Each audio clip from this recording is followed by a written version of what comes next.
Thank you very much. All right, can I have your attention, please? I know that we have 5 minutes late, but I want to make sure that in respect of everybody's time, make sure that we'll let you out of the door by 8 o'clock. So first of all, thank you very much for coming. And this is the Assembly Select Committee on Hate Crime, public hearing on Compassionate California, and Interfaith Dialogue. And I want to again thank you for your interest and for being here. Before I proceed, I would like to ask our board president, I forgot to thank the Milpitas Unified School District for providing this their boardroom for this evening's event, and definitely thank Chris for your help. And before we start, I would like to ask the president to lead us for a pledge of allegiance. So please rise.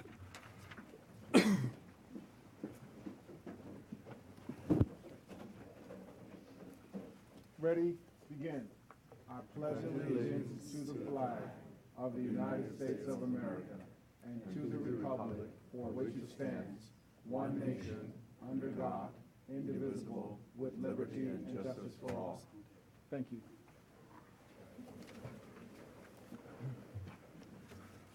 Thank you, President Norwood. Thank you for hosting this event in Milpitas.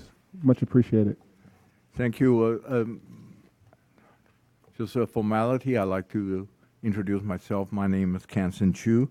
I'm the chair of the Assembly Select Committee on Hate Crime, and I'm happy to be here with all of you tonight, with my colleague on the Select Committee, our friend and colleague for a long time since we were in the San Jose City Council together, and Assemblymember Kara. And also on the dais, I'd like to welcome the Fremont Vice Mayor Raj Sawant. And the staff is still passing me some a business card, and I want to recognize Melissa Koffler, who's the legislative aide. Oh no, wait a minute. The field rep for Assemblymember Richard Bloom, came all the way from Santa Monica to join us. Yeah. And from Senator Bob Wachowski's office, we have the one and only Tim Orozco. All right. And also wanted to recognize our San Jose District 4 Council Member Len Dip. Coming to the front, Len. And also we introduce Vice Mayor from City of Fremont, Raj Sawant. And we have from Congressman Ro Connor's office, Hip Nguyen. Hip, thank you very much for coming. And from Supervisor Dave Cotesi's office, we have Kevin Lee. All right, Kevin. And also from the Santa Clara Unified School District, we have the board vice chair, Jim Canova. Jim, thank you very much. All right. With that, I also want to acknowledge a group of students from Milpitas High School. Their advocacy project, a MAP, Milpitas Advocacy Project student. I have met several of them at my community office over in Santa Clara, but they're very interested in this topic. So the teacher has brought about, 20 of them here to join us, and welcome.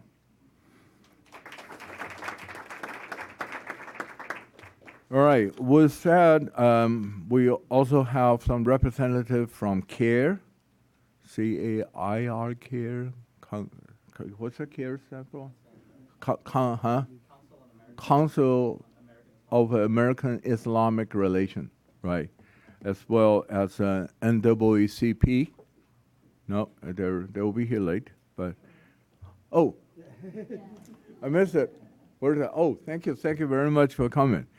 You know, I created this subcommittee on hate crime 3 years ago in response to the rise of hate crime throughout the state of California. In addition to myself, the committee is made up of 10 of my colleagues in the California State Assembly. One of them is here. And the Assembly Select Committee on Hate Crime serves as a tool to foster community engagement and open dialogue and collaboration of ethnic and religious organizations, LGBTQ groups, law enforcement, nonprofit, and other organizations. As much as California has drive to inclusive and to progressive, we still have the highest number of hate group and a sharp increase in hate and bullying related crimes, even though those crimes are generally underreported. So I requested audit by the state auditor on the hate crime in California. We have received the result in May of 2018, and the result from the audit report were very disappointing but not surprising. Hate crime were on the rise, yet our state auditor found many went unreported. So due to a variety of reasons, including lack of awareness, training, and trust between the community and the law enforcement. So in order to protect our community and capture appropriate data, we need stronger policies and implementation of those policies across the state. This year, I have authored 4 bills to deal with the protection from hate crime, as trying to implement some of the recommendation from the report. They didn't go too far, but they did not go very far. The AB 301 was a hate crime data collection and the outreach bill that will have mandated review of all law enforcement agencies every 3 years to evaluate their accuracy of the hate crime data and agency hate crime policies, because the law changes regarding to the hate crime. I want to make sure that all the peace officers get educated on the most current hate crime laws. And then I have AB 1502, which is a bill that would require peace officers to receive initial and ongoing training on how to deal with hate crime. Because as the audit I mentioned earlier found that underreporting were partly due to the lack of updated training. So I want to make sure that our peace officers receive the adequate training to deal with this important issue. Unfortunately, those bills didn't really make it into law, partially because the state legislature this year, we have a police-involved shooting bill.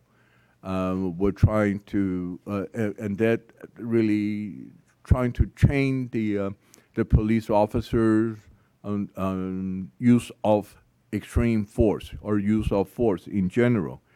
So that put a lot of burden resources for the post-police officer standard training, which is an organization that are responsible to provide the materials and the training for the peace officer. So the post pretty much say, well, we don't have enough capacity, the bandwidth to do more of the training materials and provide the training to our peace officers up and down California. So, but I haven't given up on those ideas yet. So next year I'll be willing to work with my colleague here and continue pushing for a better reporting, more accurate reporting better training for the peace officers to address this escalating problem in our state. So another legislative idea, which I really cannot claim credit, because I know many of the cities and the counties in California have adopted this compassionate resolution.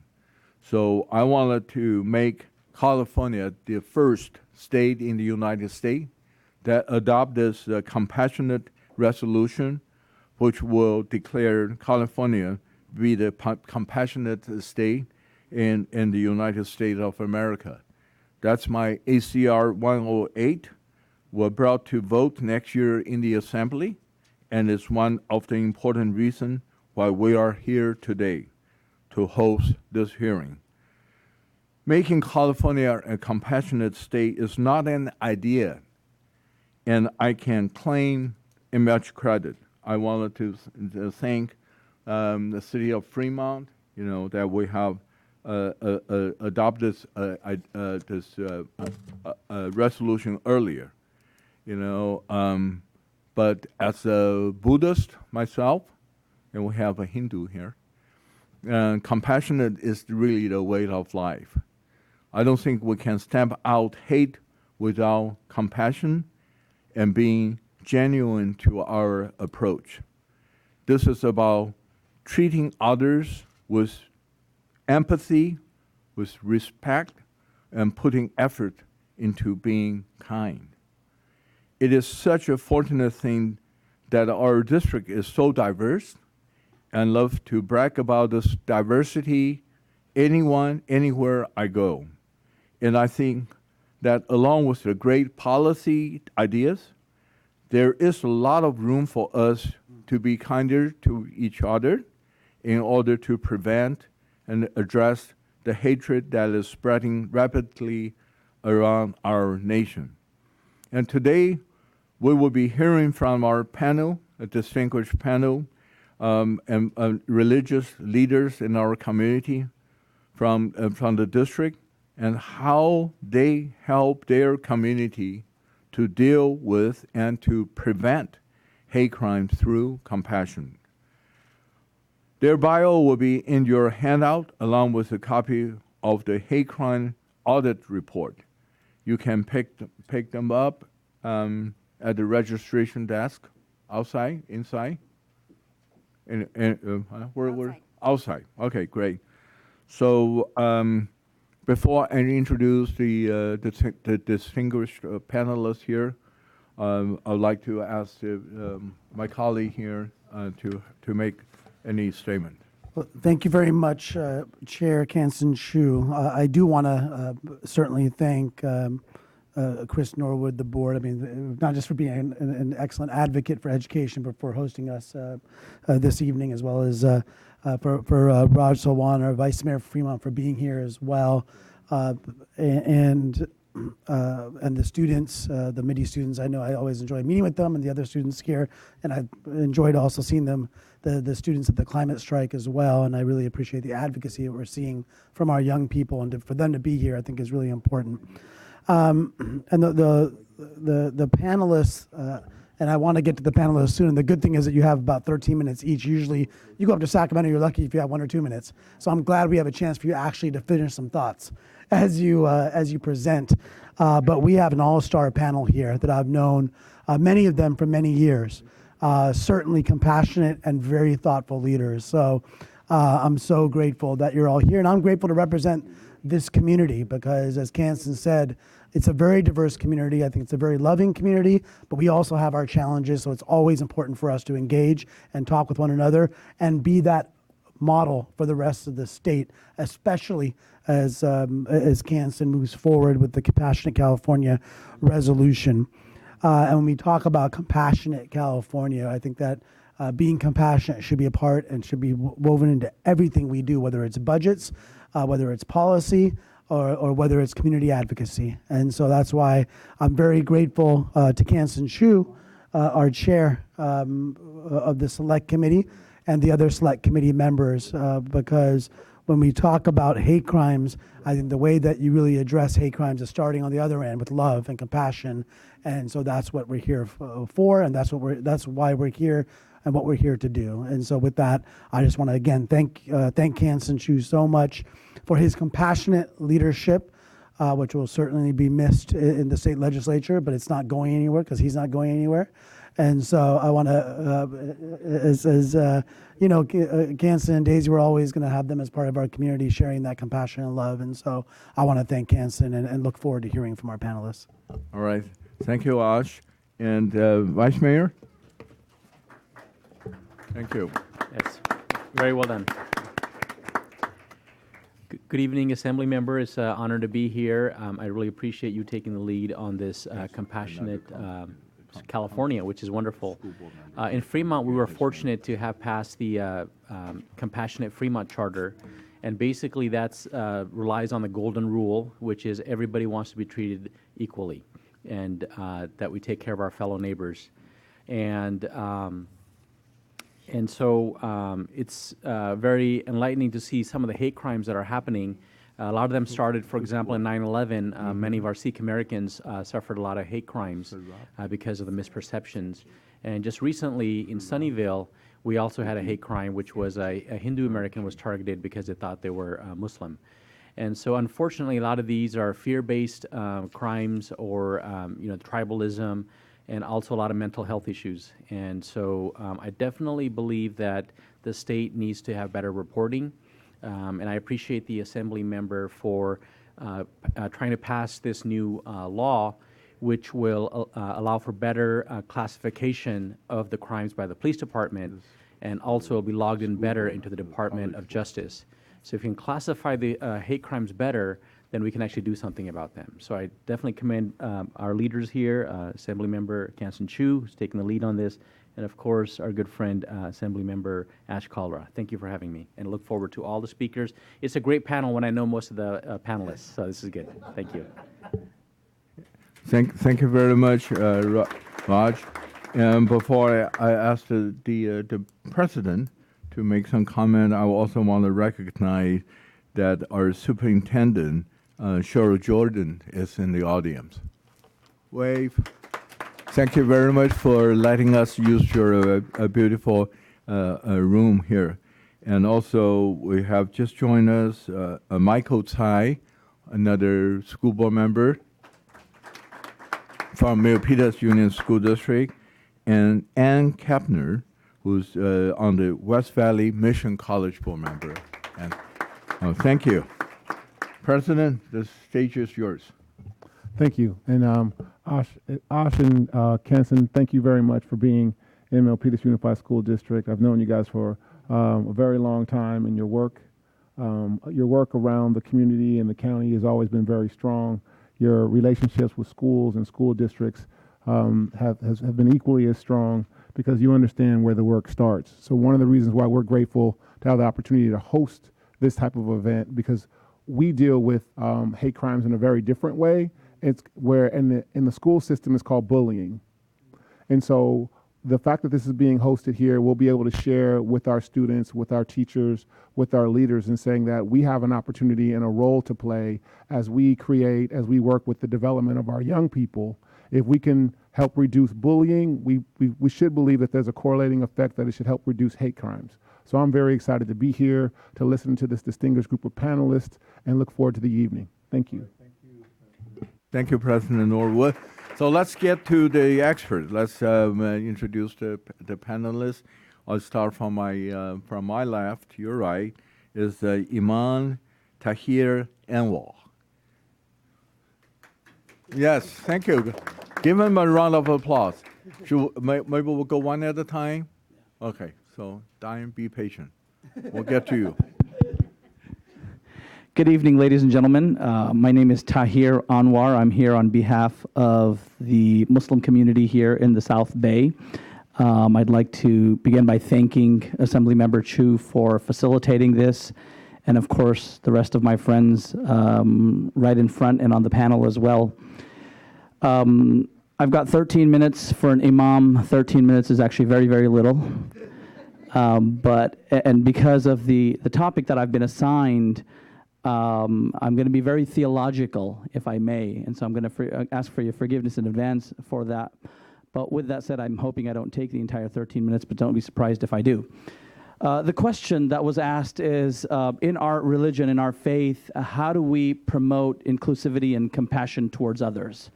As a Muslim, I turn to, of course, the holy text. As Muslims, we turn to the Quran first, and then we turn to the traditions of the Prophet Muhammad, peace be upon him, and I'm going to spend a few minutes just speaking about that. The Quran, we believe, has 114 chapters, and except for one of them, every single one of them begins with, in the name of God, the most compassionate, the most merciful. So that's the first verse in the Quran. We talk about compassion and mercy. If we look at, of course, the Quran is about the size of the Old Testament, which I spent 2 years of my life memorizing from cover to cover. And when my son is done next month, he'll be fourth generation who has memorized it from cover to cover. But there's 4 topics that are heavily stressed in the Quran: compassion, benevolence, justice, and wisdom. And all of these have to do with things that we're dealing with today. In fact, there's a direct verse in the Quran where God says, "My mercy encompasses all things." We are reminded in our tradition that mercy, being merciful, is intrinsic as to who we are as human beings. In fact, the Arabic word, Arabic is not my mother tongue, just for the record. My parents are from India. I learned Arabic much later in my life. The word for womb in the Arabic language is raham. And raham actually literally means mercy. And that's where mercy, we believe in our tradition, where mercy begins, the love between, the compassion, the love between the mother and the child, which then gets passed on to the community. There's 2 verses in the Quran that I want to share, portions of the verses that I want to share, and these are sort of guiding lights for us in our tradition. God says in chapter 49, "Let not a people ridicule another people, perhaps they may be better than them. Nor let women ridicule other women, perhaps they may be better than them. And do not insult one another, and do not call each other by offensive nicknames." The Quran is very, very clear about just calling others by names or making fun of other individuals, let alone hurting them. Right? One is to make fun of someone, and then the other is to bully them or a hate crime. And that's sort of the foundation. And as far as, we've been talking about, I've lived in the Silicon Valley. I've lived in San Jose for 37 years now. We talk about a very diverse community. How do Muslims deal with diversity? If you've been to any Muslim event, there's a verse of the Quran that is oft recited and oft shared. "We've created you from male and female and made you peoples and tribes so that you may know one another. Indeed, the most noble of you in the sight of God is the most righteous of you." And so we, in our tradition, believe in diversity. We believe that people are going to be diverse. In fact, traditionally, as Muslims, when we refer to individuals as a sign of remembering them, you're known by the name of the town that you're from. So in fact, some of the most resourceful books that we have in our tradition are, so for example, let me give you an example. One of the collections of the traditions of the Prophet Muhammad, which is really, really famous, is the individual's name. No one knows him by his name. They know him as Bukhari. The reason they know him as Bukhari is because he's from the town of Bukhara. And similarly, when I was studying, no one ever knew my last name. My last name was Amriki, the American. It's very interesting. And so when we talk about diversity is intrinsic to who we are, but we are one family. We are one family as a people of our faith, and we're also one family as humanity. We turn to the traditions of the Prophet Muhammad, and this is something which is, very commonly mentioned, and every religion has sort of a saying around this. In our tradition, we remind ourselves, no one truly believes until they desire for their brother or sister what they desire for themselves. In other words, if you want peace, mercy, compassion for yourself, That's what you're not a perfect human being unless and otherwise you desire that for the other individual. And a lot of times, my kids are a little older now and they understand, but when I was younger, when I was younger too, but when my children were younger and they wouldn't see me at home in the evening, and some of you who've known me in the room know that I was a great advocate and you'd see me in a lot of different places, my children would ask and say, why? And I would truly believe, and I'd tell individuals that, San Jose is home for me, California is home for me, the United States is home for me, and my religion teaches me to ensure that my home, my land, remains a safe place. And so it is my faith that drives me to go out there, not to convert people. I want to be very clear about that. I'm not doing, I'm not here to proselytize. I don't do my work to proselytize. I'm here to do my work because I feel that it's an obligation on me as an individual to ensure that I do my part for my community, that we don't hate each other. And when we talk about hating each other, you can't, sometimes when you don't know someone, you may not hate them, but you may still be a little wondrous around them, right? Who are they? What do they do? I've lived in North San Jose for a number of years now, and for some of my neighbors, it took them a little while to warm up to me. I'm going to be honest with you. This is San Jose, for God's sake. They couldn't figure out who I was, and when they figured out I was Muslim, it's like, okay, what do you do inside your house? Until they saw my kids playing outside and running outside and me playing ball with my kids and so on and so forth. It sort of humanized me around my neighbors. But I didn't do that for my neighbors. I did that for my own self. I did that because my faith teaches me to be compassionate and to be kind towards individuals around me. I just want to share a few traditions from the Prophet Muhammad. This is 1,400 years ago. A man came to the Prophet Muhammad and said, "O Prophet, I have 10 sons and have never kissed any of them." The Prophet looked at him and said, "He who has no compassion will receive none." Right? When you talk about compassion, this is directly from the teachings of the Prophet Muhammad. The Prophet Muhammad is narrated to have said, "A kind word or even a smile is a form of charity." So if Muslims are walking around smiling, it's because, we're being charitable. And if we're not, tell us to smile. We begin with home. We talk about our neighbors. There's a tradition of the Prophet Muhammad that says that you're not a complete believer unless you've ensured that 40 of your neighbors, all of your neighbors have been fed. And so they went to the Prophet Muhammad, and it's similar to other religious traditions. They went to Prophet Muhammad and said, "What do you mean neighbors?" He said, 40 homes. 40 homes. I don't know 40 of my neighbors. I'm just going to be honest with you, but not yet. but I mean, that's our tradition. In fact, there's so much in our tradition around the rights of neighbors that the companions, his companions later on said that the Prophet Muhammad would mention the rights of neighbors so much that we thought they would actually inherit from us when we would pass. That's when we talk about. So that's part of my tradition and my religion. Now, of course, I can say so much more, but I'm going to stop with that piece. As Muslims, Muslims came to America. Contrary to what a lot of people believe, Muslims came to America with Columbus.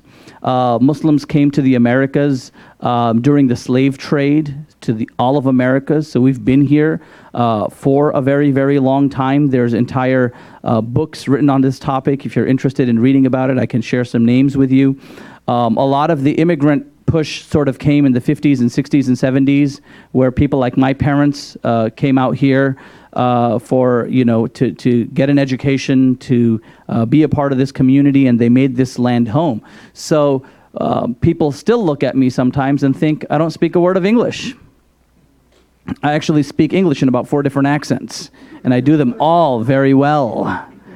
But what, our mosque in San Jose is celebrating our 40th anniversary next year. That's our 40th formal anniversary. We've been around for about 5 years. Before that, what are some of the things that we do in our community? We, a lot of community service, health clinics, soup kitchens, If you come, our sermons are on Friday. They're open to the entire community. We it's not like if someone else walks in from a different community, the imam pulls out another sermon. I always joke about it, right? The sermons are for everyone, and a lot of what we discuss in our sermons is community service, is compassion, is mercy, is how to be kind to those around you. Kind to even those who are not kind to you in return. That's what my faith teaches people. Now, if some people of my faith choose not to do that, you can't hold me responsible for that. If certain media outlets may want to cover certain things in a different way, well, there's only so much that I can do about that. But any evil act that's being done in the world in the name of my faith, or in the name of any faith for that matter, anyone will tell you that that's not correct. That's not how it's going to be. I told you I was an imam. I'd take the full 13 minutes. You can. That's okay. I'm really quickly. I'm going to close. Hate crimes against Muslims, of course, is not just on a large scale in the United States, but believe it or not, it's actually very heavily funded as well. A lot of people don't realize this. There's entire research, reports, statistics, and I knew I didn't have time for it, so I didn't bring them. But if you go online and hate crime funding against Muslims, there's an entire report out there where this entire, the Islamophobia industry is heavily funded by people living right here in the United States of America. There was a report released last week by CARE, and I saw Samina here a little while ago from CARE.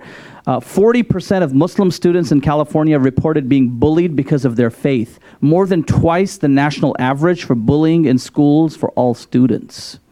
Which is why many Muslim families, and I don't think it's fair, but many Muslim families are choosing to homeschool their children so their children don't have to face a lot of this. And it's not fair to the children. I'm going to close with one quote from Henry David Thoreau. He said, "It is never too late to give up your prejudices." Thank you very much. Thank you, Imam, with the South Bay Islamic Association. Thank you. And next we have Diane Fisher, who's the Director of Jewish Community Relation Council of Silicon Valley. Diane, take it up. Thank you, Assemblymember, for including me too. And I think it says something that all the folks sitting here know each other and have a long history of encouraging compassion in our community. Yeah. So my first thought upon this request to talk about compassion in the Jewish community led me to revisit the vigil for solidarity against hate that we held in front of San Jose City Hall almost a year ago. That was in response to the shooting of 11 people at the Tree of Life Synagogue in Pittsburgh. And that image of so many diverse faiths represented and government, everyone standing in solidarity, in mourning, and in saying we are better than that together was a very profound expression of compassion. And some of you may have seen 60 Minutes last Sunday for the anniversary of this event. There was a piece on 60 Minutes, and they were showing a service at a synagogue where an imam said, just tell us where you need us to be. What do you need us to do? What do you need so that you feel safe, right? And to me, that's what this is about, right? This is an expression of compassion is what does it take for kindness to be expressed to affect someone else's life, right? And I think this is what a religion is about too. I don't think it's so much about belief. I think it's about behaving in a compassionate way. It's about empathy and concern and justice, tolerance and fairness and respect, right?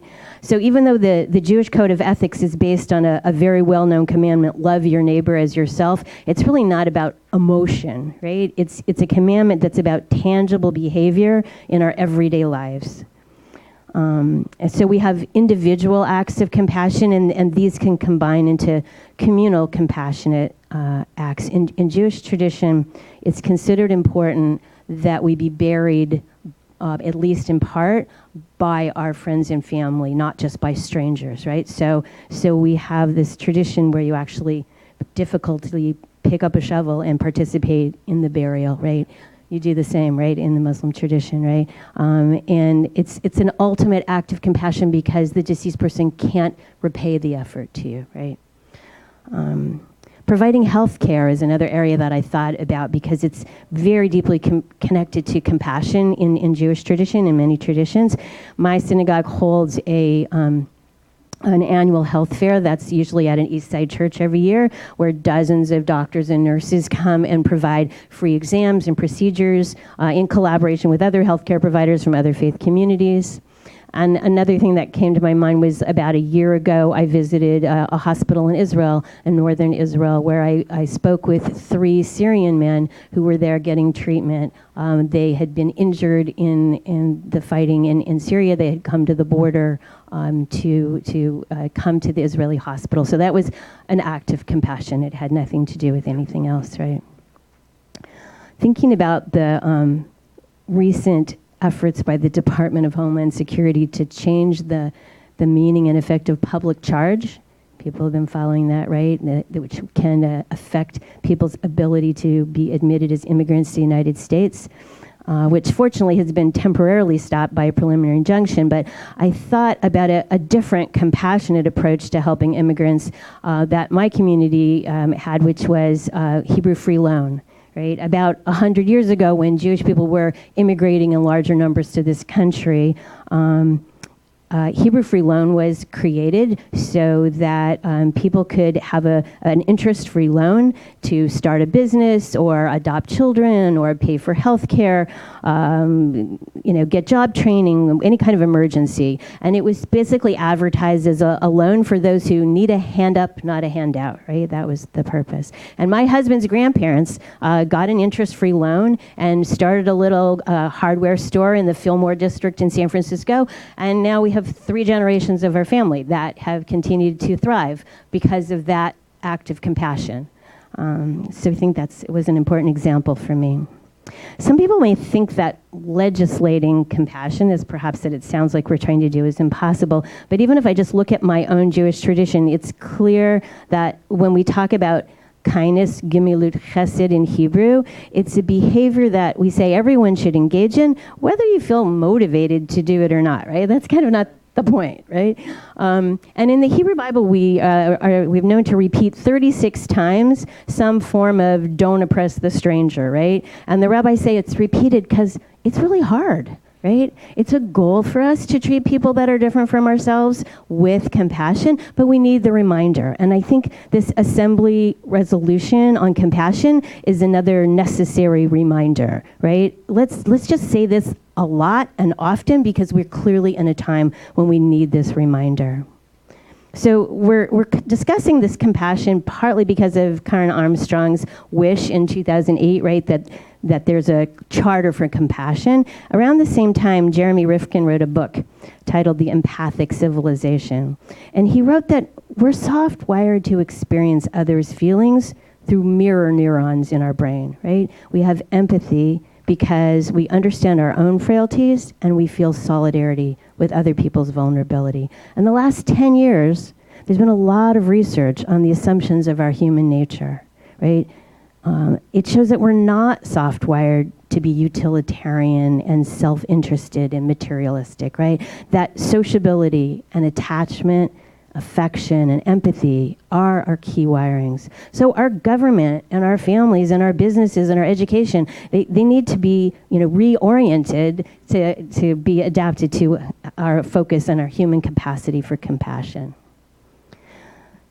Our cell phones and our communication tools are often considered to be like our big downfall in our ability to be compassionate, but they also function to bring more diverse people together. So in Jeremy Rifkin's book, he also talks about what brought people into empathic feelings for each other and how that's changed from ancient civilizations till now. So compassion in ancient times was basically blood ties, right? If you were really related to somebody. And then religious ties, right? All Muslims felt tied and all Jews felt tied and all Christians felt tied to each other. And then we had national identity ties, right? French and German ties, whatever, right, of that. But now people have the ability to empathize with others that don't live near them at all, that don't have the same religion, that don't even speak the same language, right? You can use Google Translate and you can talk to anybody anywhere in the world. So we have individual power to communicate with each other without any kind of top-level controls mandating it. We have like distributed compassion possibility. And really at the end of our lives, it's that empathic connection to people which we consider to be the most important thing we've done at all in our time. So in light of our current social ills, I think this focus on compassion also needs to take the form of practicing tolerance for people who think differently than ourselves. And particularly in California, if we're going to set a trend, this is important for us. The Hebrew word for tolerance is sovlanut. It derives from the word sevel, which means to suffer. So in other words, we have to endure a certain amount of discomfort to tolerate people with different views, right? And Karen Armstrong also said that a compassionate city, one of the things about it is it needs to be an uncomfortable city, right? I think we just need to accept that. Tolerance isn't just about acting kindly to people that we believe are wrong. It's also recognizing that there might be some truth in positions that we disagree with, right? The Talmud teaches that intellectual growth depends on exposing yourself to a variety of viewpoints, right? We need to know about other views with which we possibly disagree, otherwise we have an incomplete understanding. But there's one thing that Jewish tradition teaches us where intolerance is a virtue, which is in opposition to someone who, if they gain power, would deny freedom to those with which they disagree. So we should stand strongly against anyone using democracy's tolerance for an effort to overthrow it. So I think that in our current situation, this call for compassion should be joined together with a call to sustain our democracy. Thanks. Thank you, Diane. I think you hit the head of the nail right there to see, this compassionate resolution is really can only serve as a reminder. We need the community involvement, we need the religious leaders' involvement to move our state in a more compassionate state. So it was really, truly a reminder. I also want to thank you for your work on the refugee settlement. I remember my district staff was one day went to your office and stuffed a lot of backpack for going back to school. So thank you very much for reaching out to the community. And next we have Father John Padigo. Father John is from Catholic Charity of Santa Clara County. Father. Thank you. So thank you very much for inviting me to speak to this issue. Margaret Mead was asked what was the first sign of civilization, and she responded, the healed femur. The healed femur bone, one of the strongest bones in the body, but once it's broken, it's very, very difficult, and it makes renders a person unable to defend him or herself. They will need other people to care for them. So the earliest sign of civilization was actually finding a healed femur bone, because it presumed that the people that were with this particular group of early humanoids gathered around this individual and cared for that person, put themselves in front of danger to heal this person. And that fact that it was healed, that person was taken care of for a long time. So that idea of compassion is hardwired into our species, but it's also broken by a deliberate decision to go against our human nature. And what we see happening right now, the hate crimes increasing against Latinos, over 50%. And I think that you heard Imam Tahir, who excused himself for prayer for just a few minutes, talked about the increase in hate crimes against Muslims. In the Jewish community, the hate crimes increased 60% in the past 2 years. So the hate crime is not an accident that it's happening, but it's through the direct language coming from the very top. So we understand that. I was just in El Paso with Bishop Mark Sines, who signed a pastoral letter linking and very clearly showing the linkage between hate language, racism, and border policies, and how that affects people in El Paso. He's a bishop in El Paso. He watched and was walking with the people, the 23 people that were murdered because of their race. And when we speak to people in our community, I've gone to do focus groups, I've gone to my own membership and different groups around the county, including this district, that people are saying that they now feel they are hunted because of the color of their skin and because they're identified as Latinos. This is coming on the heels of what in the Latino community, in the Catholic Latino community, they see these ideas of a public charge. They see the separation of families at the border, children thrown into cages. That they're deliberately being targeted by these policies and by the language. And children are very, very aware of what's happening to them. And because of that, I just want to say this very clearly, because I know I'm speaking as a Christian in all of this, and I come out of the Catholic tradition, but since I was raised Buddhist and my dad was a Protestant and I became Catholic, I think that I can speak on a certain ecumenical experiential level, and I'm hanging out with a lot of my friends that are Jewish that are going to Buddhist things and other Sufi things, so I'm having a lot of these very strange friends. But the idea, I did want to, they're not so strange, but I think it's not so strange. Well, these guys up here, but I think the people out there, I mean, what the hell's going on? But I think that we as people of faith, I take exception that leadership at the very highest levels are co-opting religious language as a way to justify hatred. And then activating, even with those who are Christian, that we know that in our Christian ranks, there are a number of people that agree with these policies, that see nothing wrong with putting children in cages. They see nothing wrong with taking away health care from families in need. And they see nothing wrong with ignoring the 14th Amendment, which gives every person living in the United States and any of its territories the same due process as everybody else. That they forget that there's a constitutional reality, and they're willing to overlook that and overlook all these kinds of things. And so I call to my Christian brothers and sisters who may be in this room, but certainly to let you guys know that that we came out of out of a Jewish context, and so we have inherited a rich tradition of what Diane just finished speaking about, of chesed, of loving kindness, of loving mercy, of living that out in faith. We can't do that. And so out of Christian scriptures have to be understood in the context of what does it mean to reflect on the Torah, on the law of God, the law of Moses as revealed to Moses.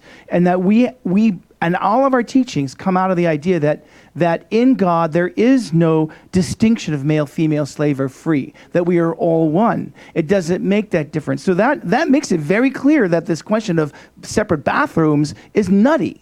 And you can't use that from a Christian perspective. I think you can think you are, but you clearly, when you look at Scripture, you're not on such strong ground.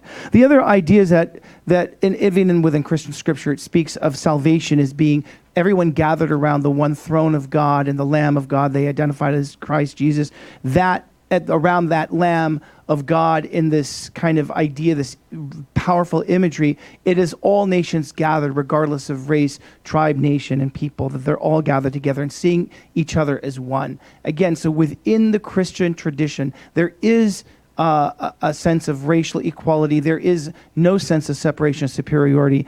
And lastly, that historically, certainly, and now speaking out of the Catholic historical tradition, we have always been a church of immigrants. So we came over as immigrants ourselves. Most of the priests in the Diocese of San Jose are immigrants. Very few are actually native born. They're from India. They're from different countries in Africa. They're from different countries in Spanish-speaking Americas, Europe, and all throughout Asia. So we as a Catholic Church in this diocese are not just a church of immigrants. We are a church that is solidly walking with immigrants, in specifically those who are the most broken and most vulnerable to these policies and this language that has victimized our people.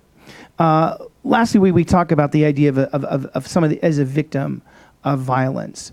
Then we used to think there's only two choices. When you're a silent victim, you just take it, you're strong, you move on. That's my mother's Japanese tradition, that you're just all the things that happened to her folks, her people, that you just move ahead, and you move ahead with silent and steely determination. But not everybody has that and wants that as an option. So, and the other thing that we don't want that people have another option they think is just being an object of someone else's charity. We'll let the legislators make a rule for us. We'll have a grant funder give us some money. We'll have some teacher, some other institution speak for us. And that's wrong, because people have to speak for themselves. And so it's the job of the religious community, certainly in my experience, is that we need to create that space for those who are directly affected, those who are directly beaten by these kinds of policies, this kind of language, and physically attacked because of their race, their gender identity, their sexual orientation, or their religious affiliation. Because these are the people that need to be at the table to speak, and these are the people that need to be at the tables that make those decisions about what does it mean to be compassionate. Because I can pass as white. I'm not white, but I can pass as that, so I'll take it, sure. But you know what? Not everybody that can pass as white. Not everybody can enjoy those certain privileges. And so that our belief, at least in for our Catholic tradition, is that we need to create that space for people to speak directly from their experience. We have a verse that we understand is God hears the cries of the poor, Psalm 34. Or 33, it depends on how you count it. But it's this idea is that God is hearing the cries of the poor, and therefore it is incumbent upon those who call themselves in allegiance to God or people of God, they must also hear these very same cries, that they can't go empty into the desert.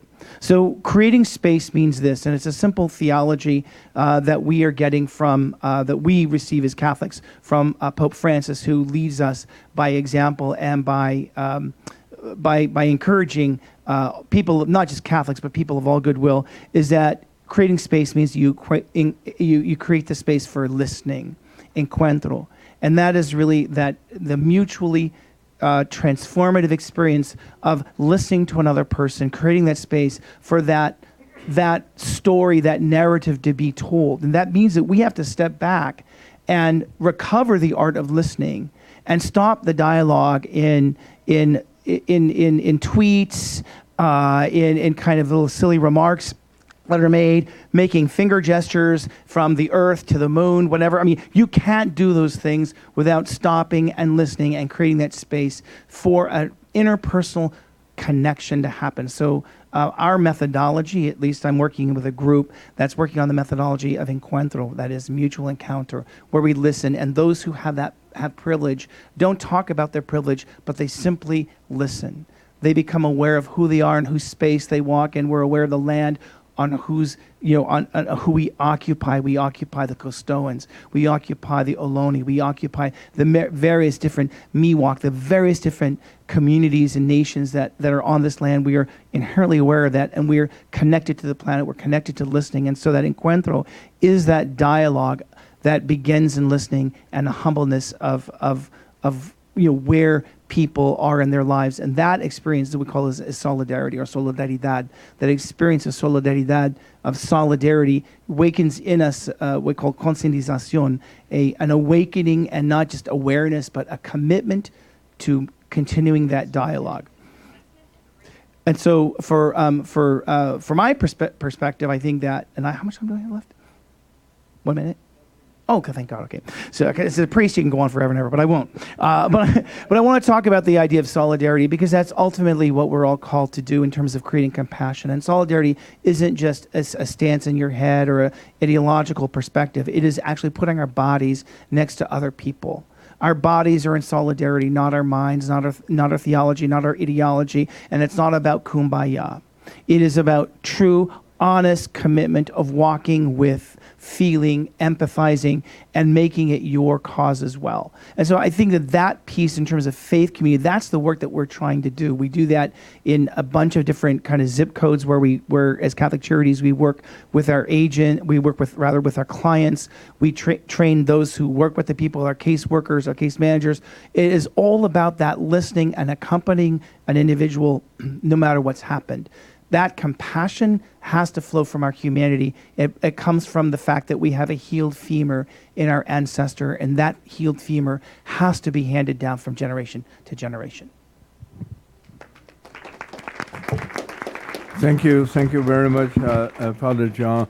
Just want to take a few minutes to go over some housekeeping items.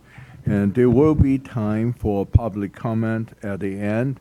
And for those in the audience that would like to make a public comment, please raise your hand and one of my staff can provide you with a card. Excuse me. Thank you.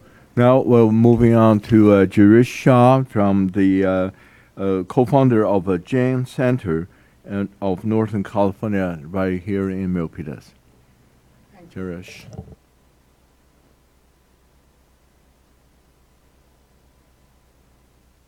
Okay, in the technology world, you always have to learn.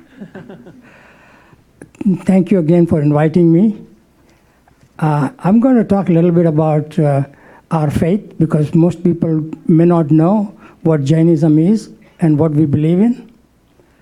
And it's the faith that we believe in is intertwined with compassion. The principles are really integrated into our belief system. So I will talk about a little so you can understand where I come from. Jain community is a very small community. Even in India, it is less than 1% of India's population. In America, it's about the same. We are about 200,000 Jains in North America, USA and Canada. And here in the Bay Area, we probably are about 2,500 families that are part of our temple here in Milpitas. So we don't experience all the different problems that other communities experience because we are invisible.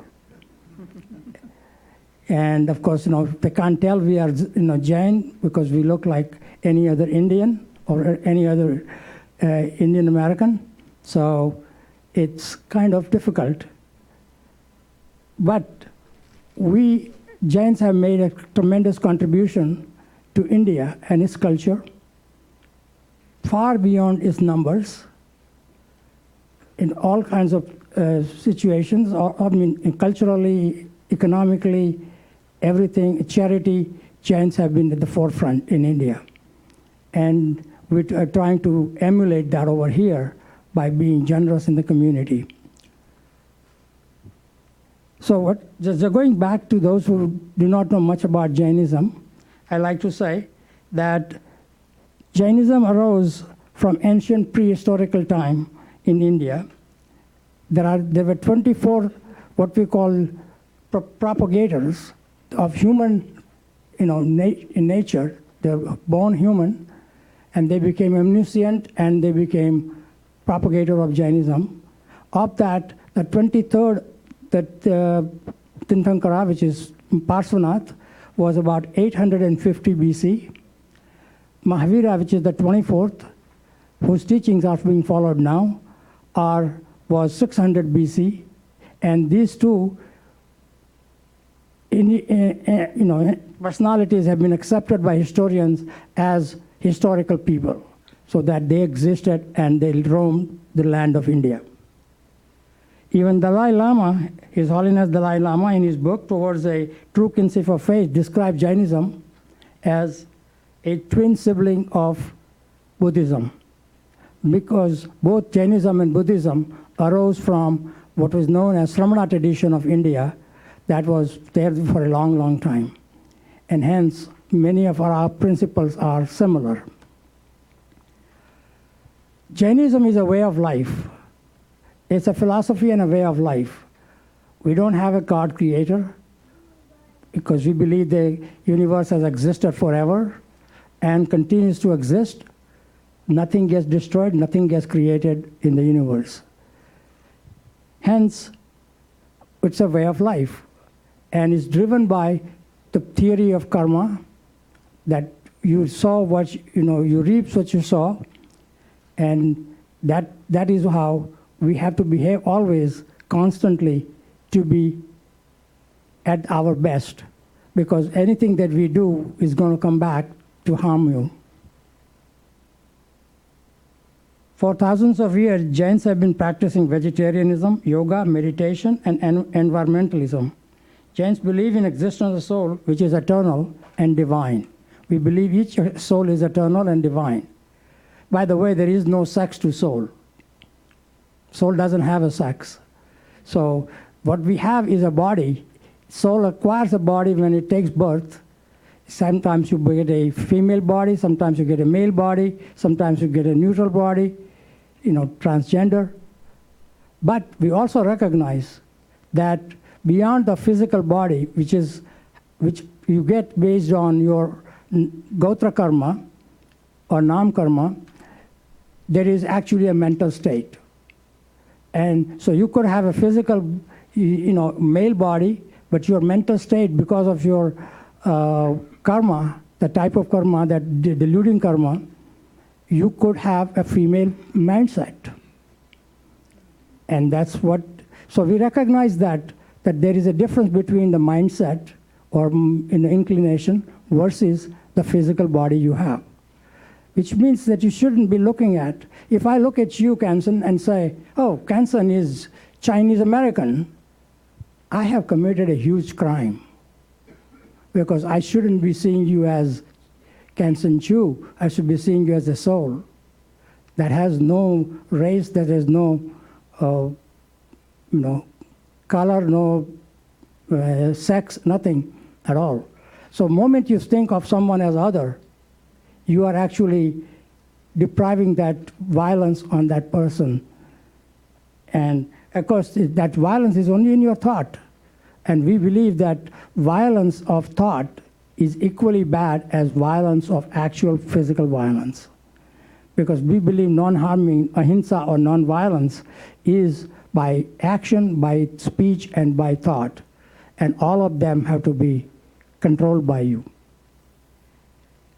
The three tenets that we have is, the second one is anekantvad, or multiplicity of viewpoint. And I call that as a non-violence of thought.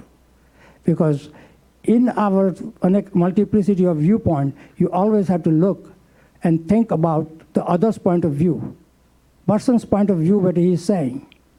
And by looking at other's point of view, you may say something different light altogether. And that makes you tolerant. Well, actually, the word tolerance is not as good as acceptance. We call it, you have to accept the other's thoughts, because there may be some faith in it, some truth in it, and you have to find that truth. So you can't outright discard it because of principle of anekant.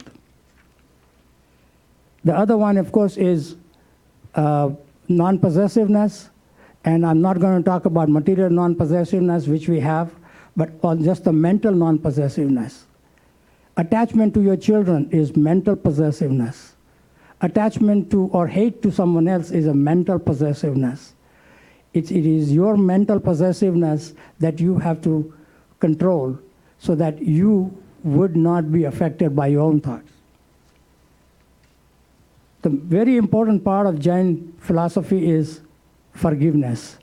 And I want to read something, one of our aphorisms is Kamemi Savva Jive, Savva Jiva Kamantume, Mitti Me Savva Buesu, Veram Majjan no Kenai. I'm sure everybody understood that.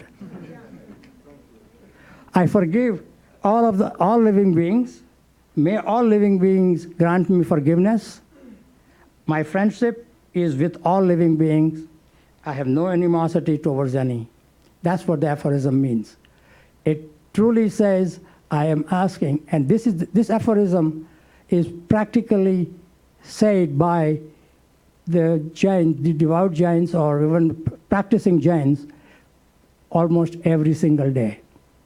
So it reminds you constantly that you have to ask for forgiveness, you have to give forgiveness and forget, and you should be friendly with everyone, and you should not have any enemies.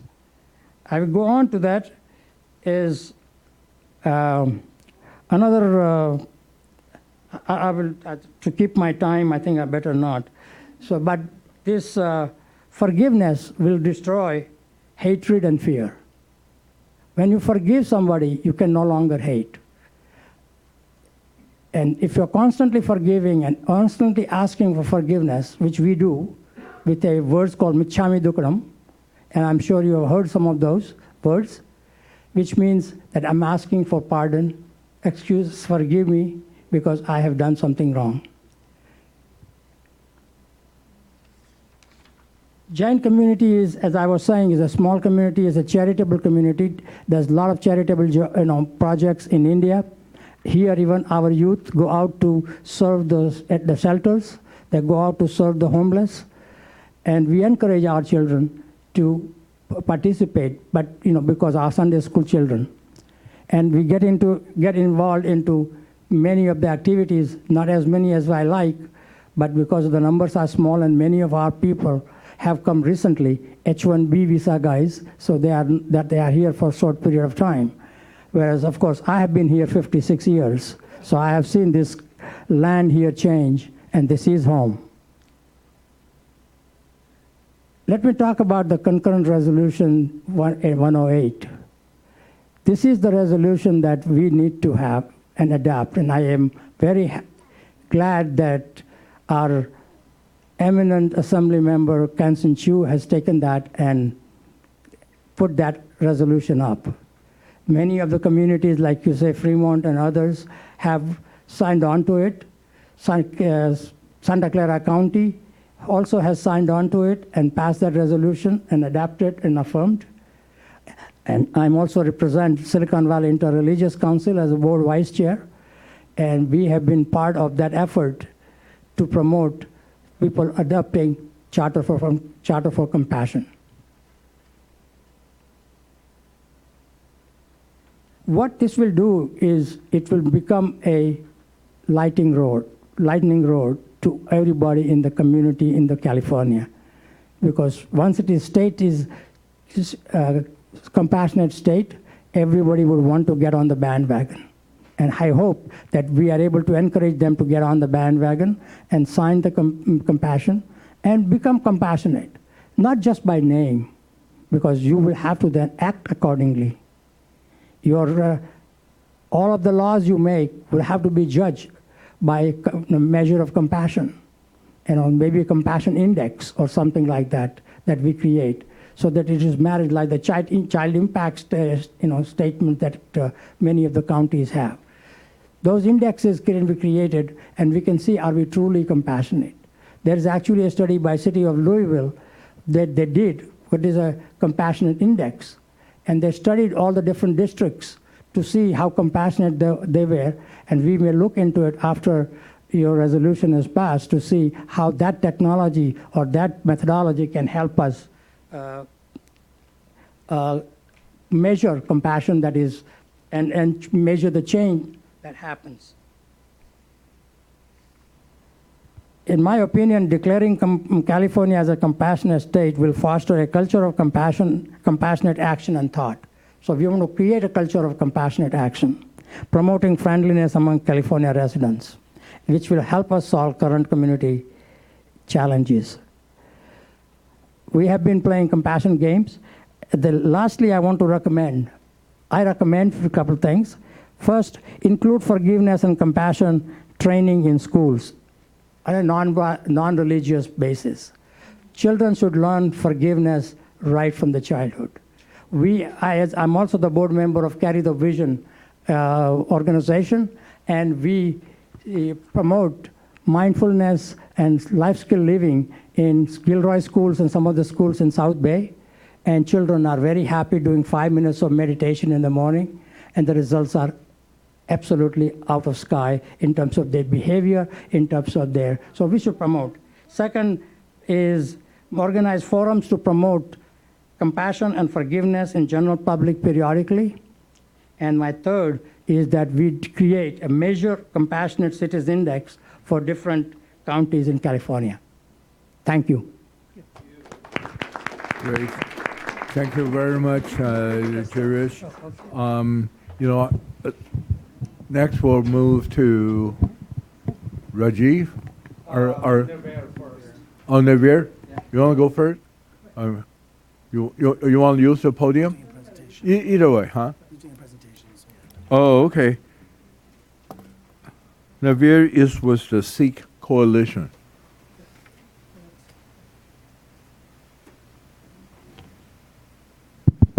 Perfect. Thank you. All right. Thank you for having me here. I am Nirvair Singh. I am not a religious leader by any measure. I am actually a volunteer with Sikh Coalition and also a member of a grassroots level team that we founded in city of Fremont to deal with the backlash that we felt after 9/11. And I have co-founders of that team in the room as well. And I'm standing because I'm used to talking while standing. Okay. I'm a software engineer, so I feel lost if I'm talking without slides. So you will see some slides. and I'm also a college teacher. I teach at Foothill College on part-time basis. So another reason to have slides up there, right? Plus, I can see you, and it is so wonderful to see all the young faces in the room, the students. This is our next generation of Americans, and it's heartwarming to see them here and actually listen in and be part of this. Let me begin with a heartfelt thanks to the Assembly members, the brain behind ACR 108 and co-authors of 108. I would also like to extend my thanks to all the people who have worked behind the scenes on this. This is not something that can be done easily, okay?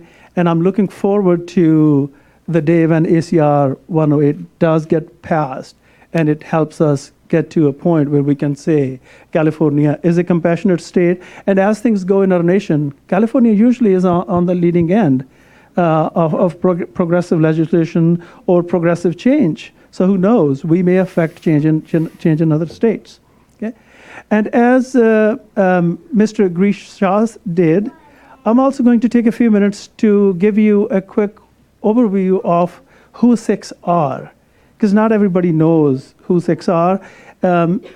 Even though in the Bay Area, visibly there seem to be a lot because of the turbans, but there are very few Sikhs in terms of percentage of population if you look at numbers or the demographics nationwide. Even in India, okay, Sikhs form less than 2% of the population.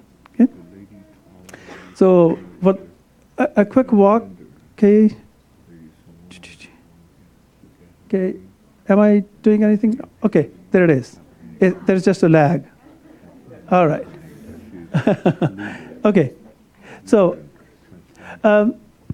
Sikhism it has compassion ingrained into its teachings in so many ways that it's hard to explain it in a few words. Okay? The compassion that was exemplified by founder of the faith, who we call a guru. The word guru has a very special meaning for Sikhs. It's not an expert of some kind in a subject matter. Guru means a person who shows you the way throughout your life, the person who enlightens your path. Okay? So when you hear the word guru in the Sikh context, please take note of that distinction. So compassion was exemplified by the Sikh gurus in many ways. It is built into the golden rules of the Sikh faith. The Sikh prayer, the daily Sikh prayer, actually ends with asking for well-being of all humans, all creation. Okay? Sikh places of worship, which are known as gurdwaras. We have a gurdwara here in Milpitas, a gurdwara in Fremont, a gurdwara in San Jose, and other smaller gurdwaras within the Bay Area. They also practice compassion and acts of kindness in a number of ways. Okay? Sikhs have been in California for well over a century. Earliest written records that you can find date back to 1890s. The Sikhs who came here around that time and all the way up to 1920s, most of them, they were working on lumber mills, building railroads, and also working as farmhands, especially in Central Valley. Sikhs also started serving in the U.S. Armed Services starting in World War I, and they fought alongside the Allied forces in World War II. right around 1920s, Sikhs also started coming to California, especially Cal, our excellent school in Berkeley, for higher education. And one of the Sikhs who attended Cal and graduated with a PhD in math in 1922 became the first Asian to join U.S. Congress. His name is Dalip Singh Son. He joined U.S. Congress in 1956, got re-elected twice after that. The very first Sikh Gurdwara that was built in North America is actually in California. It's in city of Stockton, which is not too far from here. It was built in 1912, and now it is a California historical landmark. Okay.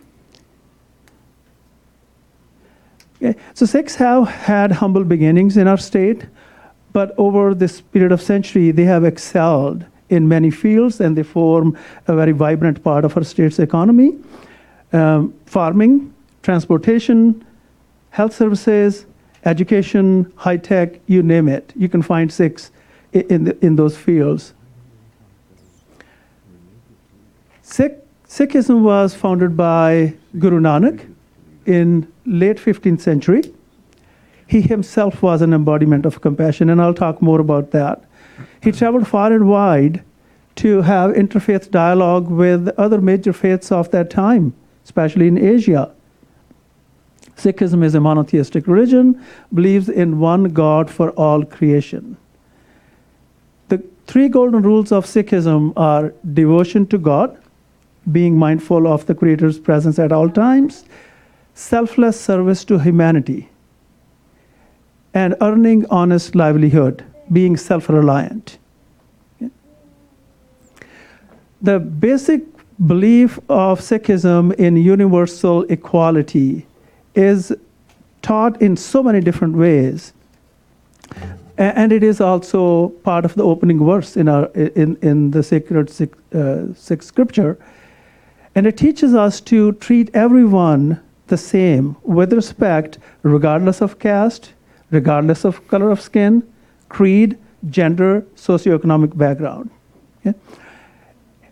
If you really take a look at the historical perspective of when Sikhism was coming into being, late 15th century, it was in a way on the forefront of progressive change. Sikh gurus were the first ones, especially in that part of the world at that time, who asked for better treatment of women. Women were allowed to remarry, which was completely new in that part of the world. Women could have the right to bear weapons and be warriors if needed. Okay? And women could also participate and also lead religious services. Okay? Sikhs do not believe in proselytization.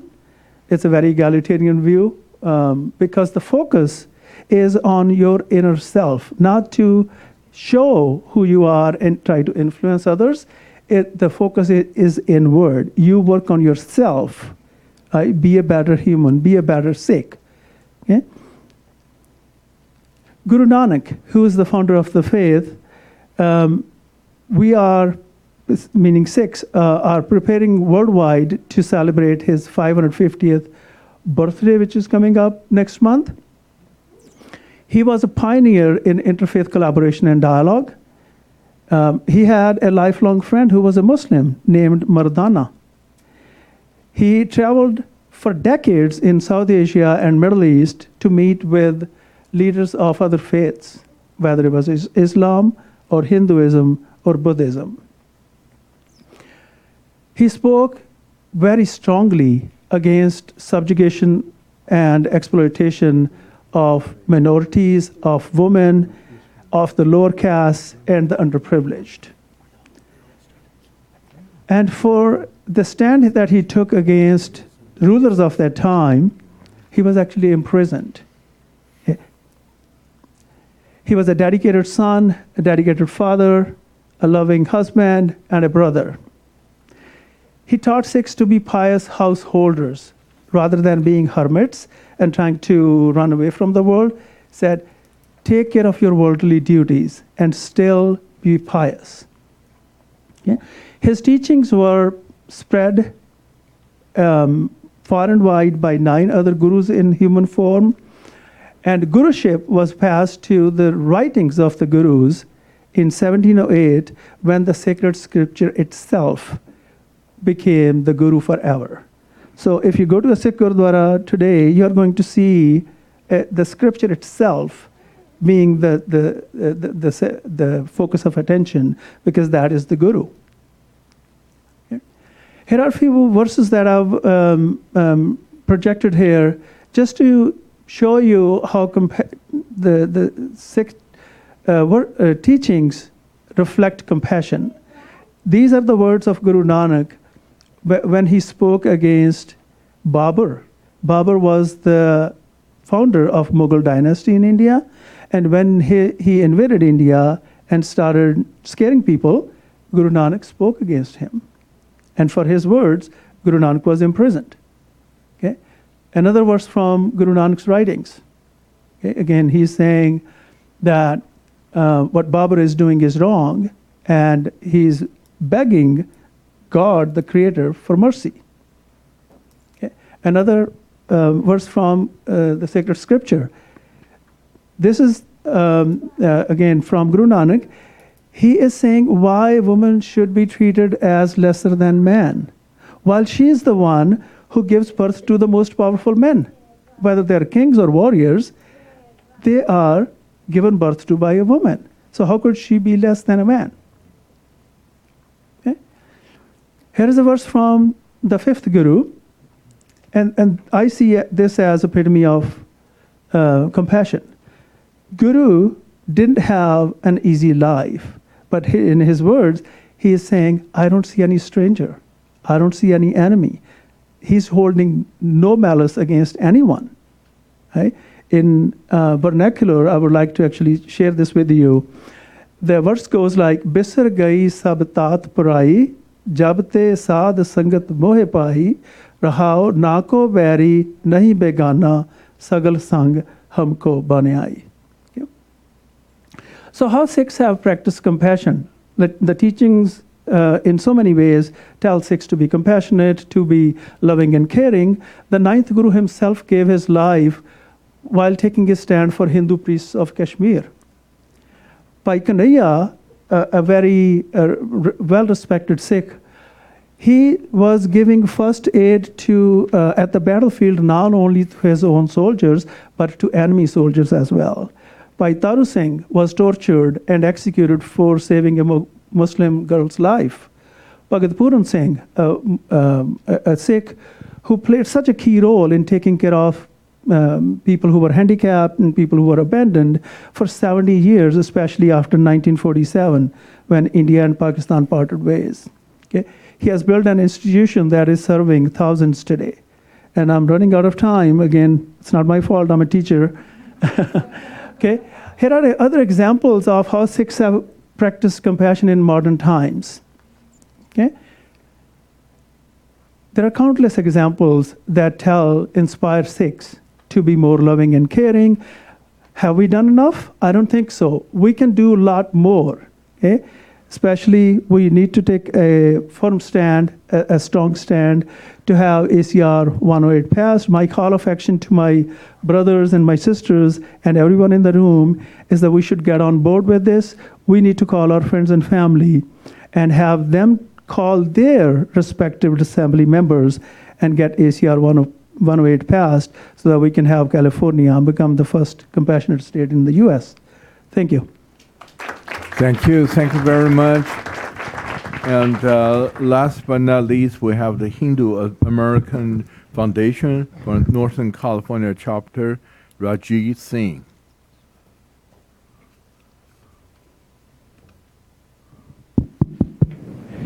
Good evening and namaste. Namaste. Thank you. Namaste. Thank you, Assemblymember Chu, for giving us this opportunity and organizing the event.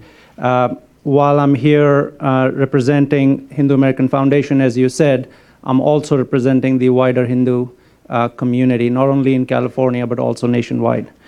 I want to take the opportunity to also thank Assembly Members Bloom, Burke, Kalra, Lackey, and Weber for co-authoring the resolution. Thank you, and Assemblymember Kalra is here. I'll be a little more scripted than other presenters because I'm presenting about 5,000 years of story of compassion here. So that said, as a Hindu, I'm glad to report that I can share more than one definition of Hinduism. Regardless of whichever narrative you choose to remember, you'll discover that Hinduism means many philosophies and schools of thought, many forms to express these thoughts, and a rich tapestry of human values. The more Hindus you will meet, the more you'll realize that there is not one, but numerous paths, practices, and piety. There is no one perfect way in our world. In fact, we embrace imperfect because it lends us an opportunity to understand the world around us. Now, if I were to tell you the same story, but in reverse order, the narrative will be something like this. There are people in this world who are comfortable with this imperfect world that we live in. Either through their own natural constitution or through their observation of the richness of the creation around us, they have come to respect the different avenues people have historically taken to understand the world around them. They trace this openness and acceptance of thoughts to over a millennia through many texts, art forms, lore, and practices. These are the Hindus. And that is pluralism, a belief of the core of Hinduism. All beings, from the smallest organism to man, are considered manifestations of the divine or reflections of the divine's qualities. Because of this shared divinity, Hinduism views the universe as the family, or as in Sanskrit we say it, Vasudev Kutumbakam. The Hindu world has been able to embrace the reality of diversity and relish in religious freedom through its philosophy of pluralism. Every being with their varying likes and dislikes, their own unique personalities and different cultures, not only connect with one another in their own unique ways, but connect with the divine in their own individual way. This embrace of pluralism has contributed to the incredible spiritual and religious freedom one witnesses within Hinduism, which often confuses people in the West. The worldview of pluralism is not just acceptable to Hindus, but all members of universal family. Accordingly, Hinduism acknowledges not just the possibility, but also the existence of more than one path or way of relating to the truth, path being religion and truth being God. This true unadulterated pluralism is captured in the ancient Sanskrit hymn, which I will translate in English, that says, "Truth is one, the wise call it by many names."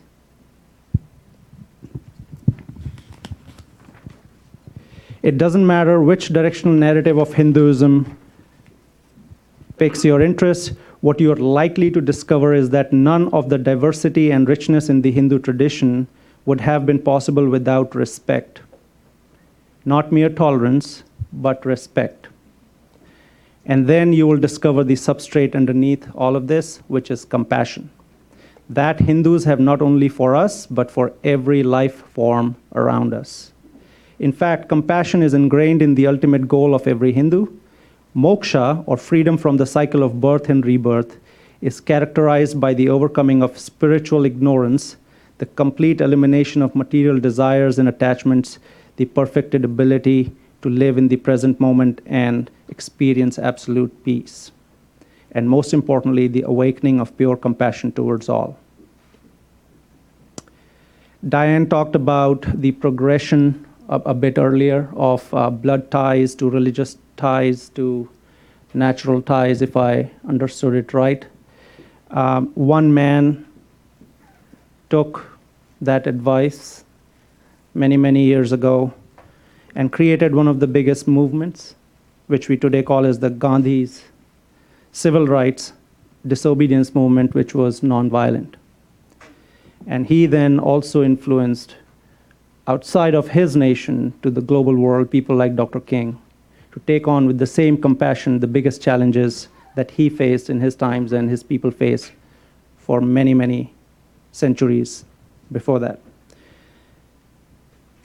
Cesar Chavez, we cannot forget him while we are here in California, is California's biggest story of compassion right here at home. Ahimsa, or non-violence, is one of the most important pillars of Hindu philosophy. The concept of ahimsa is deeply embedded in the Vedas, the ancient Hindu scriptures, which propounded that all beings from the smallest organism to man are considered manifestations of God and members of universal family.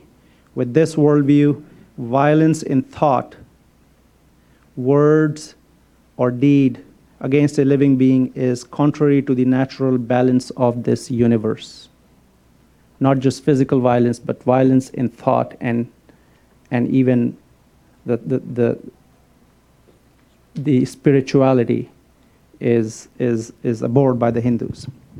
Compassion is a psychological construct that doesn't let hate situate in a society. But a question still remains, which is, how do we spread compassion? Compassionate California is an answer to that. It encourages us to improve the lives of all California residents and treat them with dignity, to consistently and emphatically refrain from inflicting pain, to act or speak violently out of spite or self-interest towards any other being or group of beings, to impoverish, exploit, or deny basic rights to anybody, and to incite hatred by denigrating others. These are not my words. These are the words of the resolution that you folks have written. Great, profound words. Compassionate California is the wind in the sail of organizations like Hindu American Foundation that I'm representing here today, that is engaged in efforts to bring justice to victims of hate crime, working to stop bullying in schools, correcting bias in textbooks, and promoting human rights and religious freedom. We condemn and work against hatred, violence, and discrimination against all communities. That's why we're proud to work with Assemblymember Chu's office on two important pieces of hate crime legislation here in California that make all communities safer through strengthened hate crime protection. Assembly Bill 300 to improve accuracy in reporting of hate crime and incidents, and Assembly Bill 1052 require peace officers to undergo comprehensive training on hate crime to better identify and respond to hate crimes. Diane, you also talked about legislating compassion earlier. I don't know if you used the word impossible or difficult, but something along those lines. But I think that's only half of the equation. Even if we manage to legislate compassion, which I think we are sincerely wanting to do, that's what I'm sensing with the strength in which we have shown up, especially the young people, that I think is the future of California. I think we'll be successful in it. We have to promote a culture of compassion, which is the only sensible approach to making such a diverse collection of people as we have in California a place that is safe, peaceful, and welcoming. But compassion is more than just about being able to call a place home and feel safe and secure. The bigger outcome of compassion is the diversity dividend, which we are already reaping here in Silicon Valley. But we have a bigger opportunity in front of us. So even if you are not a person who believes in compassion out of spirituality, if you are a business-minded person, a capitalist, a hardcore capitalist, there is a story of compassionate California that will only propel us even farther ahead on the global economic index, if there were to be one. Hindus have a few thousand years of history to share as evidence. Compassion is not a political necessity, it is an existential necessity. And there's about 1 billion of us who can tell you that it works. So with that, thank you again for the opportunity. Thank you, Assembly members, and thank you to all the staff for making this possible. Thank you so much. I want to thank all the presenters, the distinguished panelists, and your feedback and recommendations are especially valuable as you understand clearly what our community need. You know, we have about 20 minutes. Cheryl, how long can we keep this room? Okay, we can keep it all night. So Don't give them any ideas. all right. So I know we have some high school students, and they have some comments or questions. So before we go back to the dais, can we ask the high school students to come up first? So you can make your comment. You're welcome to stay as long as you can, or you go home and finish your homework. So I understand that you have some prepared comments, so feel free to come up and to the podium.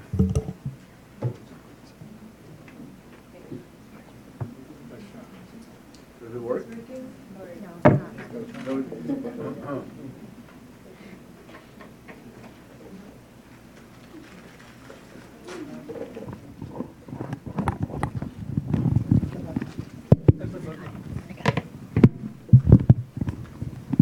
Hello, my name is Christy Park. And I'm Arushi Lahiri. And we're from Archbishop Midi High School. We're representing the Midi Advocacy Project, our school's student-run social justice advocacy club. Thank you so much for having us here, and to Ms. Chen for inviting us. It's a really great opportunity. And we think that ASCR 108 is really great because it perfectly aligns with our mission of creating a compassionate community, one founded on empathy and understanding. And as Father John and Ms. Fisher talked about, creating a space for open dialogue.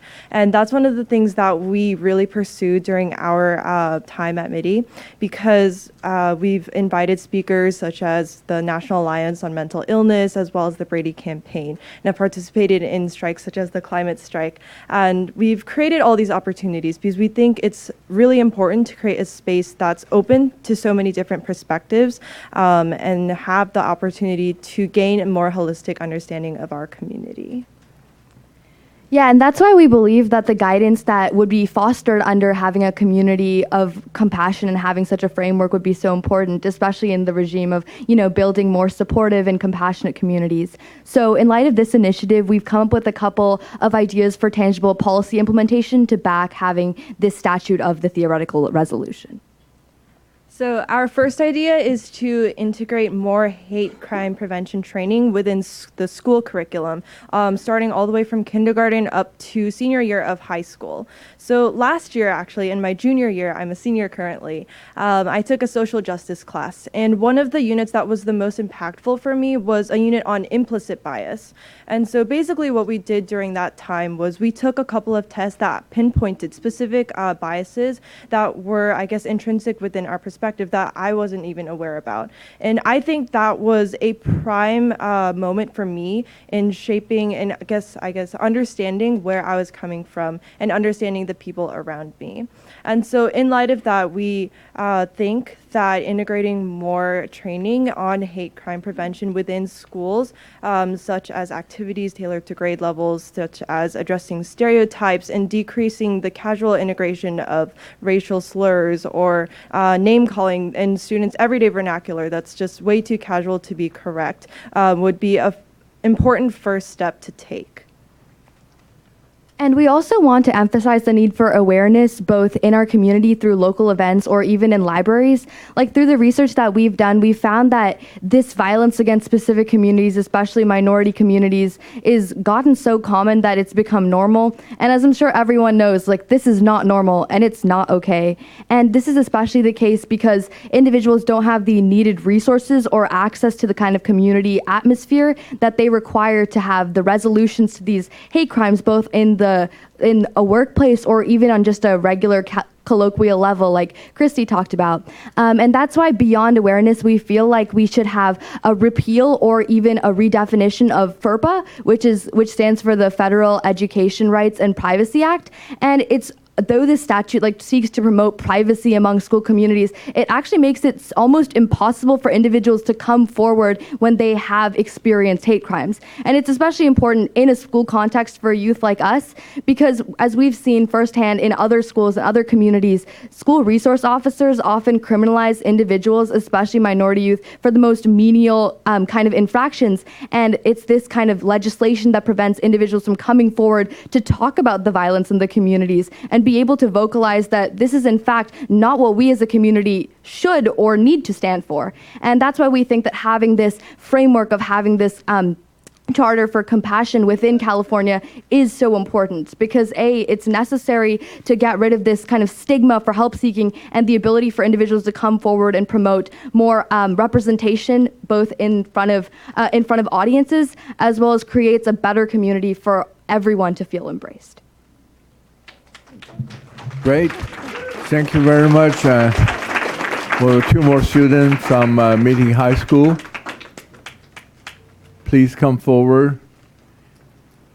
And do we have any limitation on the public comment?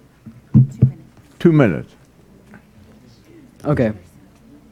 Hello, everyone. Our names are Ishir Vaidhyanath and Mohul Agarwal, and we're also from the MIDI Advocacy Project, and we're the policy consultants for this area.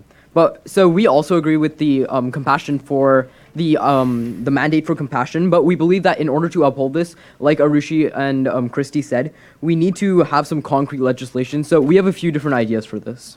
So one of our ideas was about per pupil funding. So California is spending billions of dollars, and recently I read on the news that Gavin Newsom is going to sign one of the biggest federal or state mandates for education in the history of California.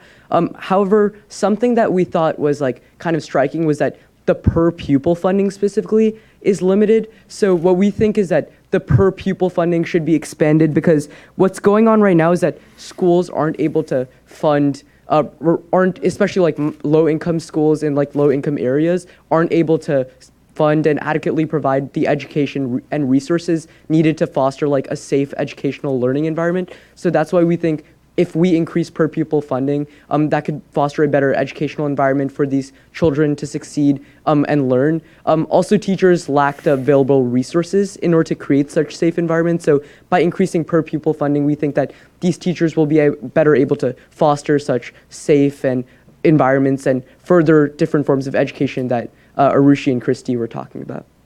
So, in addition, another thing Matt believes is that school funding should not be biased towards high-income areas. However, certain policies that are in place right now seem to be leaning towards these ideas.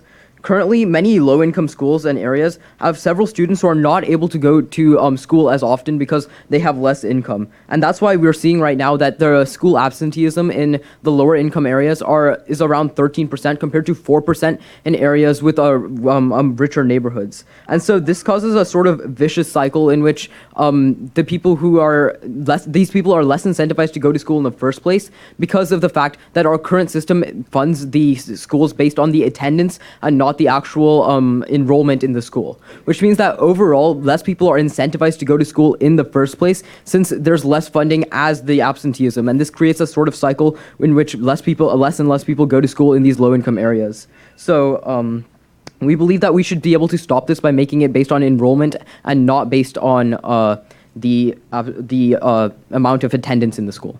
So just to close off, MAP firmly believes that the compassion resolution should be supported, and it would play a key role in the implementations of several programs throughout the state, and it'll be a unifying force among schools, and also creating California as one of the first compassionate states would serve as a good model not only for California, but I think for the country as well, proving that we are compassionate and we do truly care about our neighbors and the people around us. So thank you for your time again, and thank you. Yeah. Great. Thank you very much. Any more students who have a comment or questions? Please come forward. Okay, but you're welcome to stay. And if you have homework to do, you make sure you finish it tonight before you go to bed. All right, I'm also debating, because I know that after the presentation, my colleague here on the dais may have some questions or comment to make, or should we yield the time for the people on the audience. So I have quite a number of cards that they have comments or questions. What do you think? I know. I'm trying to get some consensus. I thought Chris is ready. Chris is ready to make the comment. Huh? If we could do comment and not questions, we just do comment, and then they can do follow up after they hear questions from others. That way, at least everyone gets a chance to, including the public, so you to make comment. Okay, great. Okay, because we have about 10 minutes left. That's why I'm debating. Okay, let's go to public comment. And before I do that, I also want to recognize the board president from New Haven Unified School District. Sarabjit Kaur Chima is here with her two wonderful children. So thank you very much. And this is, I don't know any order that we have, but I would like to call Samina Usman from Council of American Islamic Relationship CARE to come forward. Is Samina still in the room? Oh, she's coming up. Okay, and the next one I'd like to ask James Staten from NAACP to come up and use one of the... Hello. Again, my name is Samina Usman. I'm the Government Relations Coordinator for CARE. Thank you so much again for having this panel on the interfaith community and also discussing hate crimes. So what our organization does is that we provide free legal services to people who have been facing any Islamophobic discrimination, hate crimes, school bullying, law enforcement harassment, and also now we're offering immigration services as well.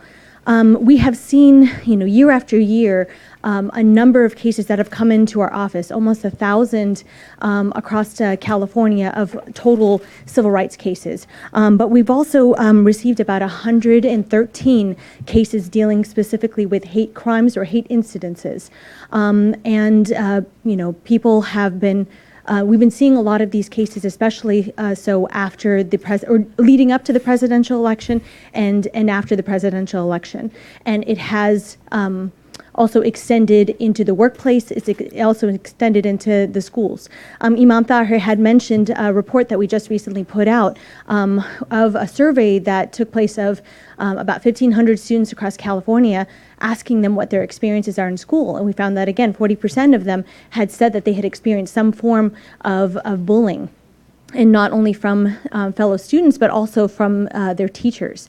And that is really concerning. Wow. So that's why we had worked with the Assembly, and actually we worked with to pass two bills, the Safe Place to Learn Act. One that would provide school site and online resources to deal with bullying based on one's religious affiliation and one's perceived religious affiliation. So that passed in 2016, and also you had supported that, so thank you so much. We had also passed another bill in 2018, which would provide training for teachers on how to deal with these issues. So again, while it's true we cannot legislate compassion or we cannot legislate tolerance or whatnot, at the same time, it is important to have our elected officials pass these type of bills or ordinances or whatnot. And I think that this resolution, the compassionate resolution, is definitely a big step in the right direction to ensure that we as California state that we want to have a compassionate state. And we need to work together in order to do this. And so, I hope to work with you, and I hope to work with the members of our community in order to create a more compassionate community, because we can't do this alone. We can only do this together, and we are stronger together. Lastly, I wanted to say that, as I mentioned, the reports that we had recently put out, we've already left a few on the table over there, so please feel free to pick it up. And if they've run out, then you can also find it on our website, and that's at ca.care.com. You should be able to find that. And please feel free to reach out to me at the end. Thank you. Great. Thank you very much.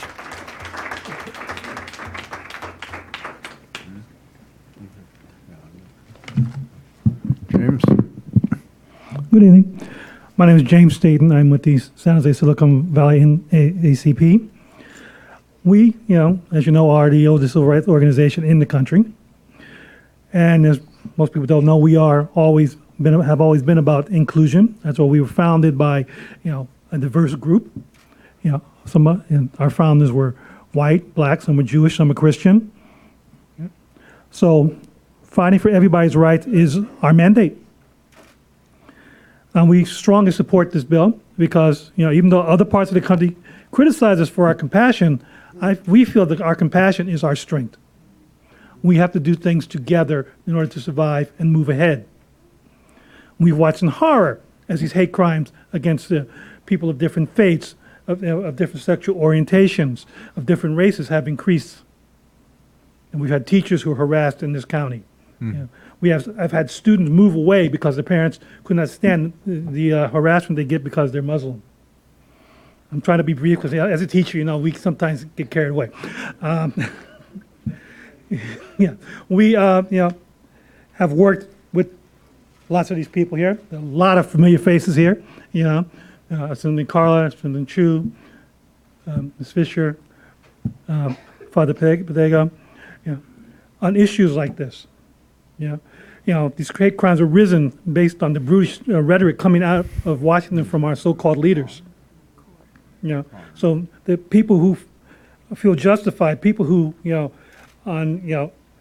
will hide behind the Bible for to justify their hatred and bigotry, forgetting about the teachings in the Bible about the treatment of strangers and the Good Samaritan. They'll sing Jesus loves his little children on Sunday and shoot them at the border on Monday. We feel that this resolution and other steps like it go a long way to healing the soul of our state and our country. So we're giving our strongest support to it. Thank you. Thank you very much. And next, I would ask our New Haven School Board member, the president, Sarab Jit, to come up to. And what's your children? Oh, wow. Great. I'm sure they have some comments to make as well. Good evening, everybody. This is my grandson, Ajit Singh, and it's the reason for me to work with the schools and education in general. And he is a kid, Sukhjot Singh, and when we were coming here, I asked him he asked me, where are we going? I said, there is Interfaith Dialogue. So he asked me if there is only Sikh community members or, who will be there? I said, I don't know. This is my first time. So, but I know there will be some good dialogue about the bullying in the schools. He said, that's good. Then I don't have to worry about that. This is 10-year-old kid. So, in respect of the time, I will not keep my comments just a testimony that this is the work we are all doing for our future, for our kids. And one thing I would ask from you being assembly members that more funding, full and fair funding support for that, for the schools. And there is a restorative justice practices. So those, they had to be funded fully so that we can train our teachers and our schools. They can be. And thank you so much for choosing this venue for the schools. And I will not forget to commend your staff who invited me to come to this forum. Thank you so much. Thank you very much, and thank you very much for your patience as well. Next, I would like to call out Roxanne. Roxanne has been a friend of mine and very strong advocate for the LGBTQ community. Roxanne, stage is yours. Thank you for this moment to address you. My name is Roxanne. I'm an advocate for transgender women. I just want to go on the record and say that we face 100% unemployment. There's not one of us employed in the legislature, in our own legislature in Sacramento, at any level. And I say that we have an 80% murder rate. Now, I know I define murder different because you all know about trans women getting beaten, knifed, and killed in the street. But the factor, my community is so afraid to go outside that when they do, they're covered up and they do the best not to present as a trans woman. So what do? They stay in their room. And I don't care how strong you are, you can't stay in your room forever. When you become afraid to walk out your front door, at some point, you kill yourself. And I think that's just society killing us the slow way. That's how I get to the 80%. The death threats happen. It's happened to me twice in the last 2 years. San Jose PD won't even show up to take a report. So, and you know AB 650 just got killed this year in appropriations. That was Evan Lowe's attempt to say that when we're murdered, we're at least worth a check mark. And law enforcement killed that bill. So that is the hurdle that you have to go through. I own a house up in by Reading. I'm actually afraid to go up there, and I'm selling my house because it's just not safe for me to go up there anymore. And finally, I want to stress that this is not just because people think we dress funny in of our appearance. This has been institutionalized hate. In the 1850s, 4 cities in this state passed laws that said wearing the dress of the opposite sex is a crime. You went to prison, you went to jail for 6 months, and if you did it the second time, you were erased from society and put in an insane asylum for the rest of your life. So it's the students talked about implicit bias, and that's basically what we face. I was just at a convention in Sacramento this week. A professor from UCSF, which claims to know all about us, got up and gave a lecture on empathy. But what was the example he used? It was a man wearing high heels, and he thought it was funny. I don't. So I'll close in asking and addressing the audience. I know when I walk in here, most of you say, I have nothing in common with trans women. I disagree. We know what it's like. And when a cop car pulls up behind us, we squeeze the steering wheel a little tighter. When we know what it's like to be judged just by our appearance. We know what it's like to lose jobs or not get jobs just because of our appearance. And I think that goes for many communities, and we would like to join with you in changing the acceptance of hate against all of us just because of our appearance. Thank you very much. And we're past 8 o'clock, so I really like to, in respect of everybody's time, I just wanted to maybe invite 2 more. And any further comment, please feel free to contact my office or Asha's office or anybody's office here. So I'm just picking 2 randomly, and I have Allison McDonald. Allison, you're on.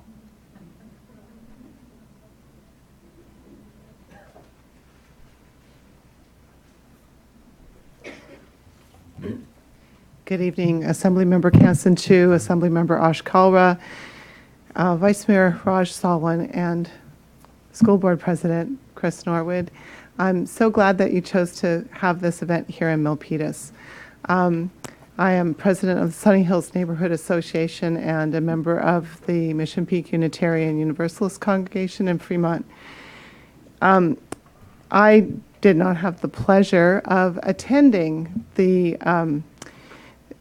discussions that you had in Fremont about the possibility of creating a homeless navigation center.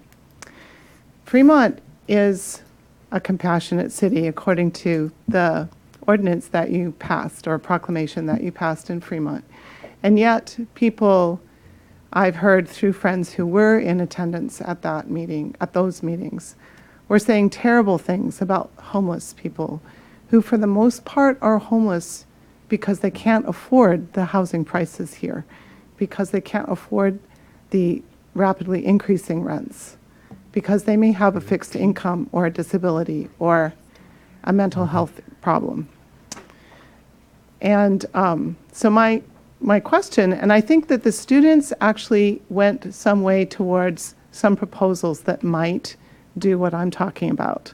My question for you was, how do we go beyond a declaration, a proclamation, and make it real in the community to create a change in the culture which is necessary in order for there to truly be compassion in our communities.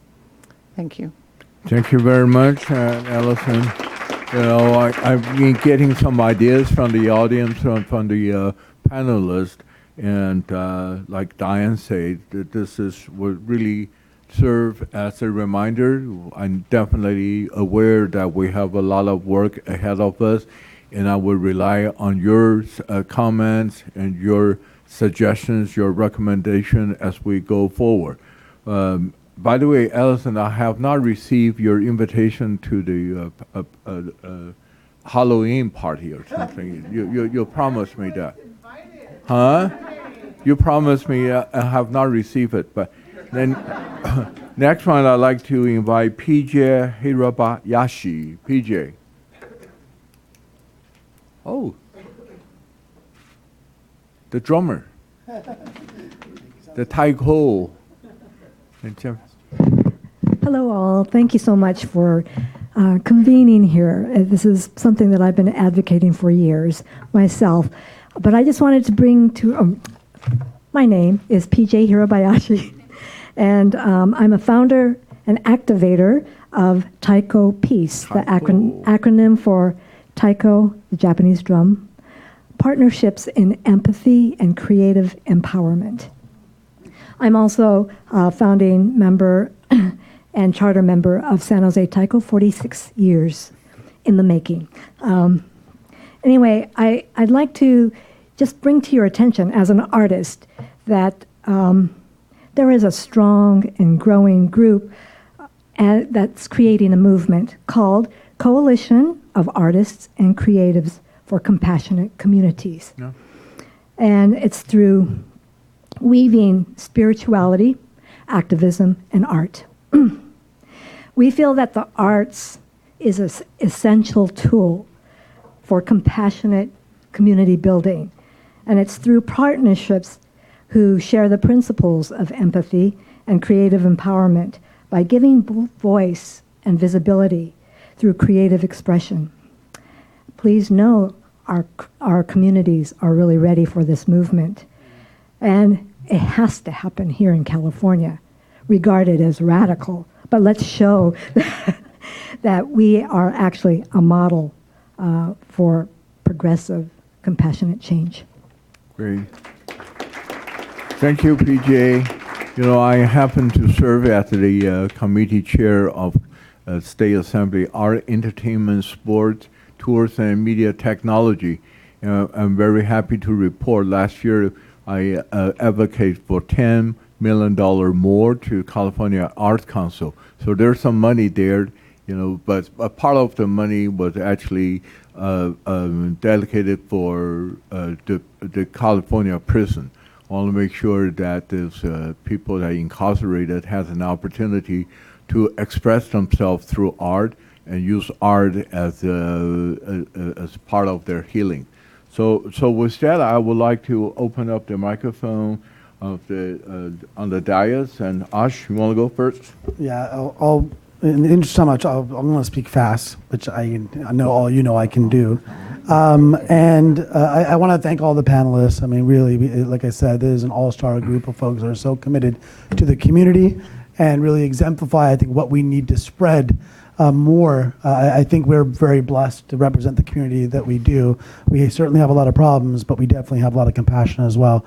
And I'll just make a mention of what Diane was referring to with the legislating compassion. I do think, and I'm very proud to be a co-author on 108, I think that you need to state your intentions, because your intentions and your thoughts lead to your actions.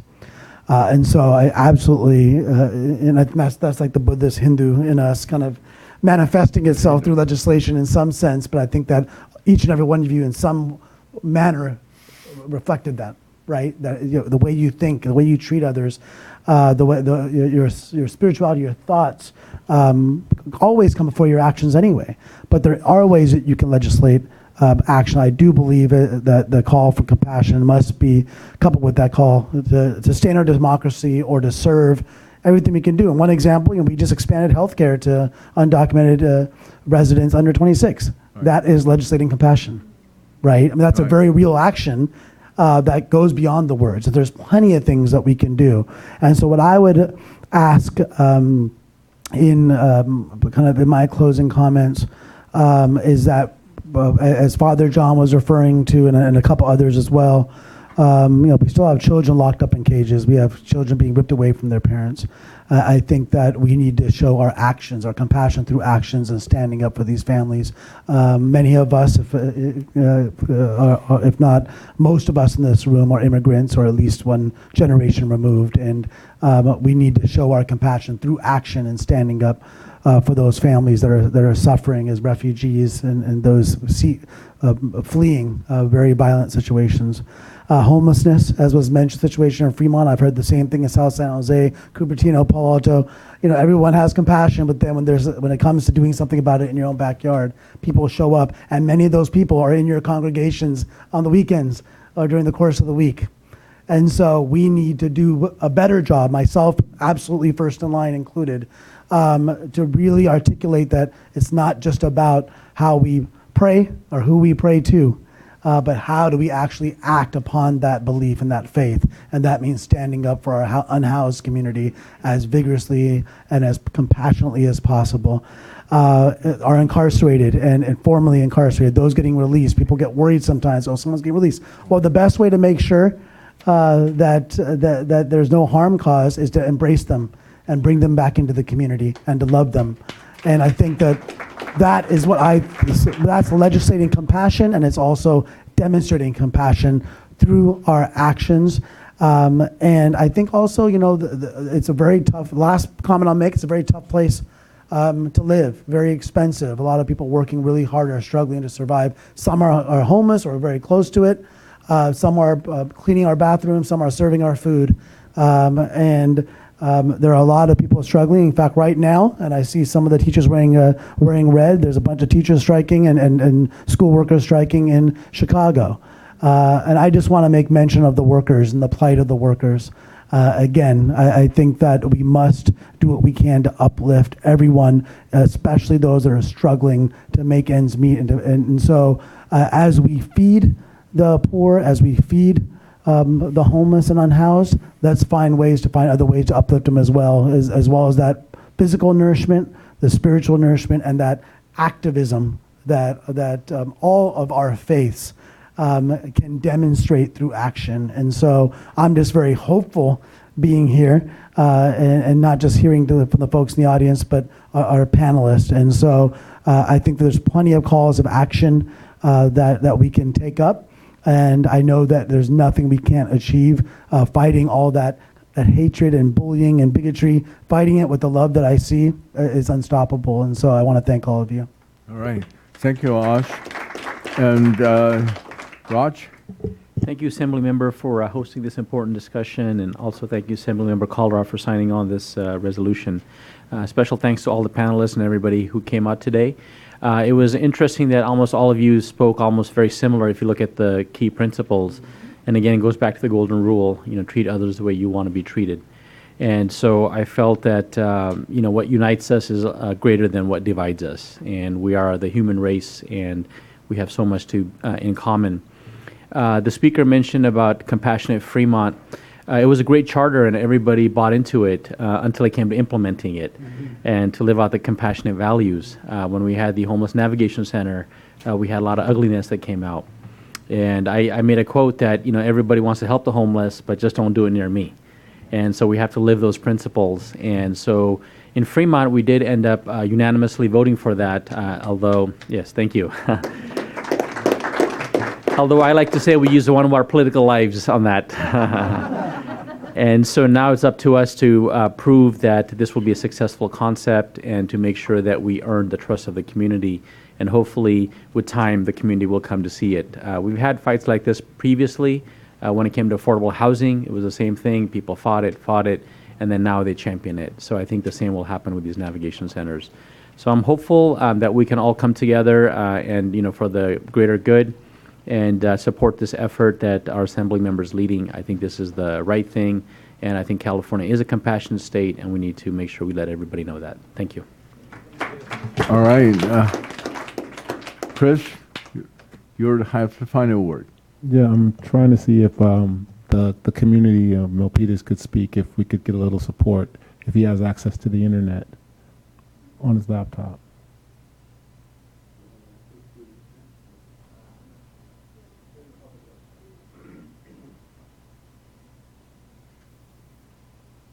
And the superintendent is helping her, so.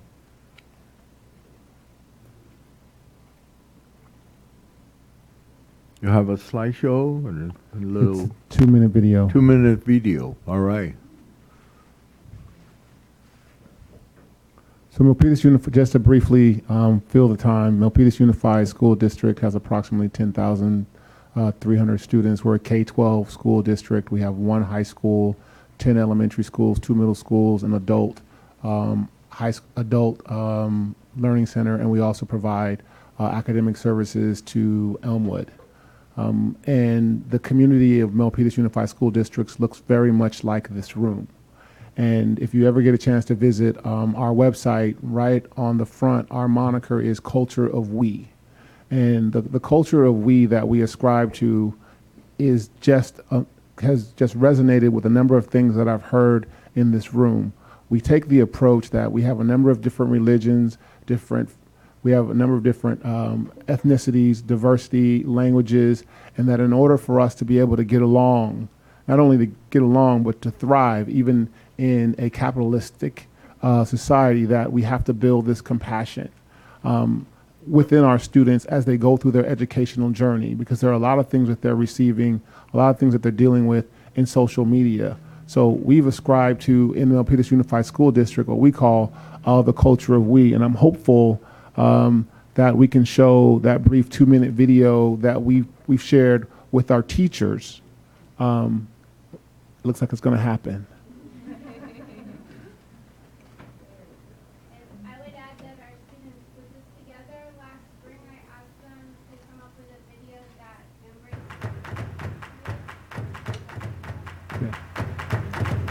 I define the culture of MESD as inclusive in the sense that you can pull people with different hobbies and interests together through the many different events that they provide, many different opportunities. We do a great job of making sure that we hire highly qualified staff that have that sense of inclusivity. What I admire about the staff here at MUSD is how approachable everybody is and how kind they are, and the fact that we're all student-centered. All of us want the best for the students. We are passionate about kids.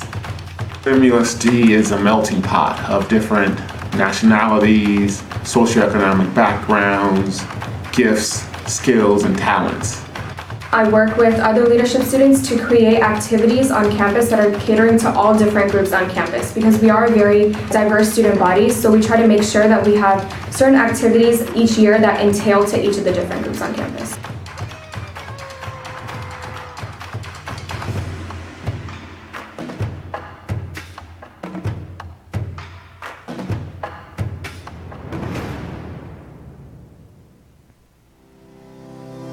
Together, we foster essential brain and neural development, both at school and at home. Together, we fuel students' brains. Together, we build a lifetime of healthy habits. Together, we make lasting friendships that begin at school. Together, we hire the best of the best because that's what our students deserve. We facilitate communication with staff, students, and community members. Together, we ignite passion, show kindness, encourage problem solving and critical thinking in our students.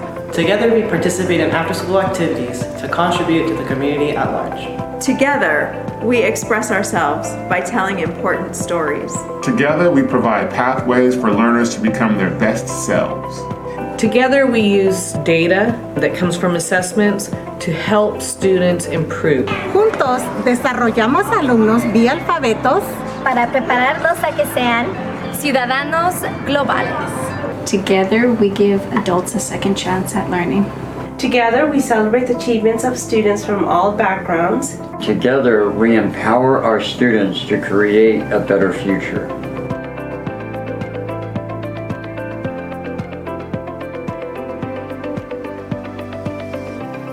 Together, we are Milpitas Unified. Let's make this the best year ever. Hashtag Milpitas strong. Also at MUSD family. Thank you very much. Let's give it a round of applause. Any additional comment? So I would just share with you that there is power in the youth, which you would like to see, that is untapped, that you have the opportunity to utilize as you look at how we turn this from legislation to action. And I recommend that you reach out to the community because that's what they're looking for and that's what they want to be about. So thank you, and we appreciate you hosting this event here today. We thank you very much for letting us using your facility. But before we adjourn, I'd like to introduce my staff to all of you to put some name and faces together. And stepping up is my chief of staff, and from Sacramento, Annie Pham. We have Caitlin coming to the front. Caitlin, and where's Linda? There's Linda. Those three are my legislative staff from Sacramento, and district staff. We have Matthew and Simone, and what else? Anurag, my district director. Anybody else here? So, oh yeah, and Ashkara's district director, Stacy Shi, who's been with us. So I apologize that I will not be able to call all of you the speaker here, but again, feel free to contact my office for any bill ideas or any suggestions and comment. And again, thank you very much for your patience, and thank you very much for stay with till the end. Thank you. Good night.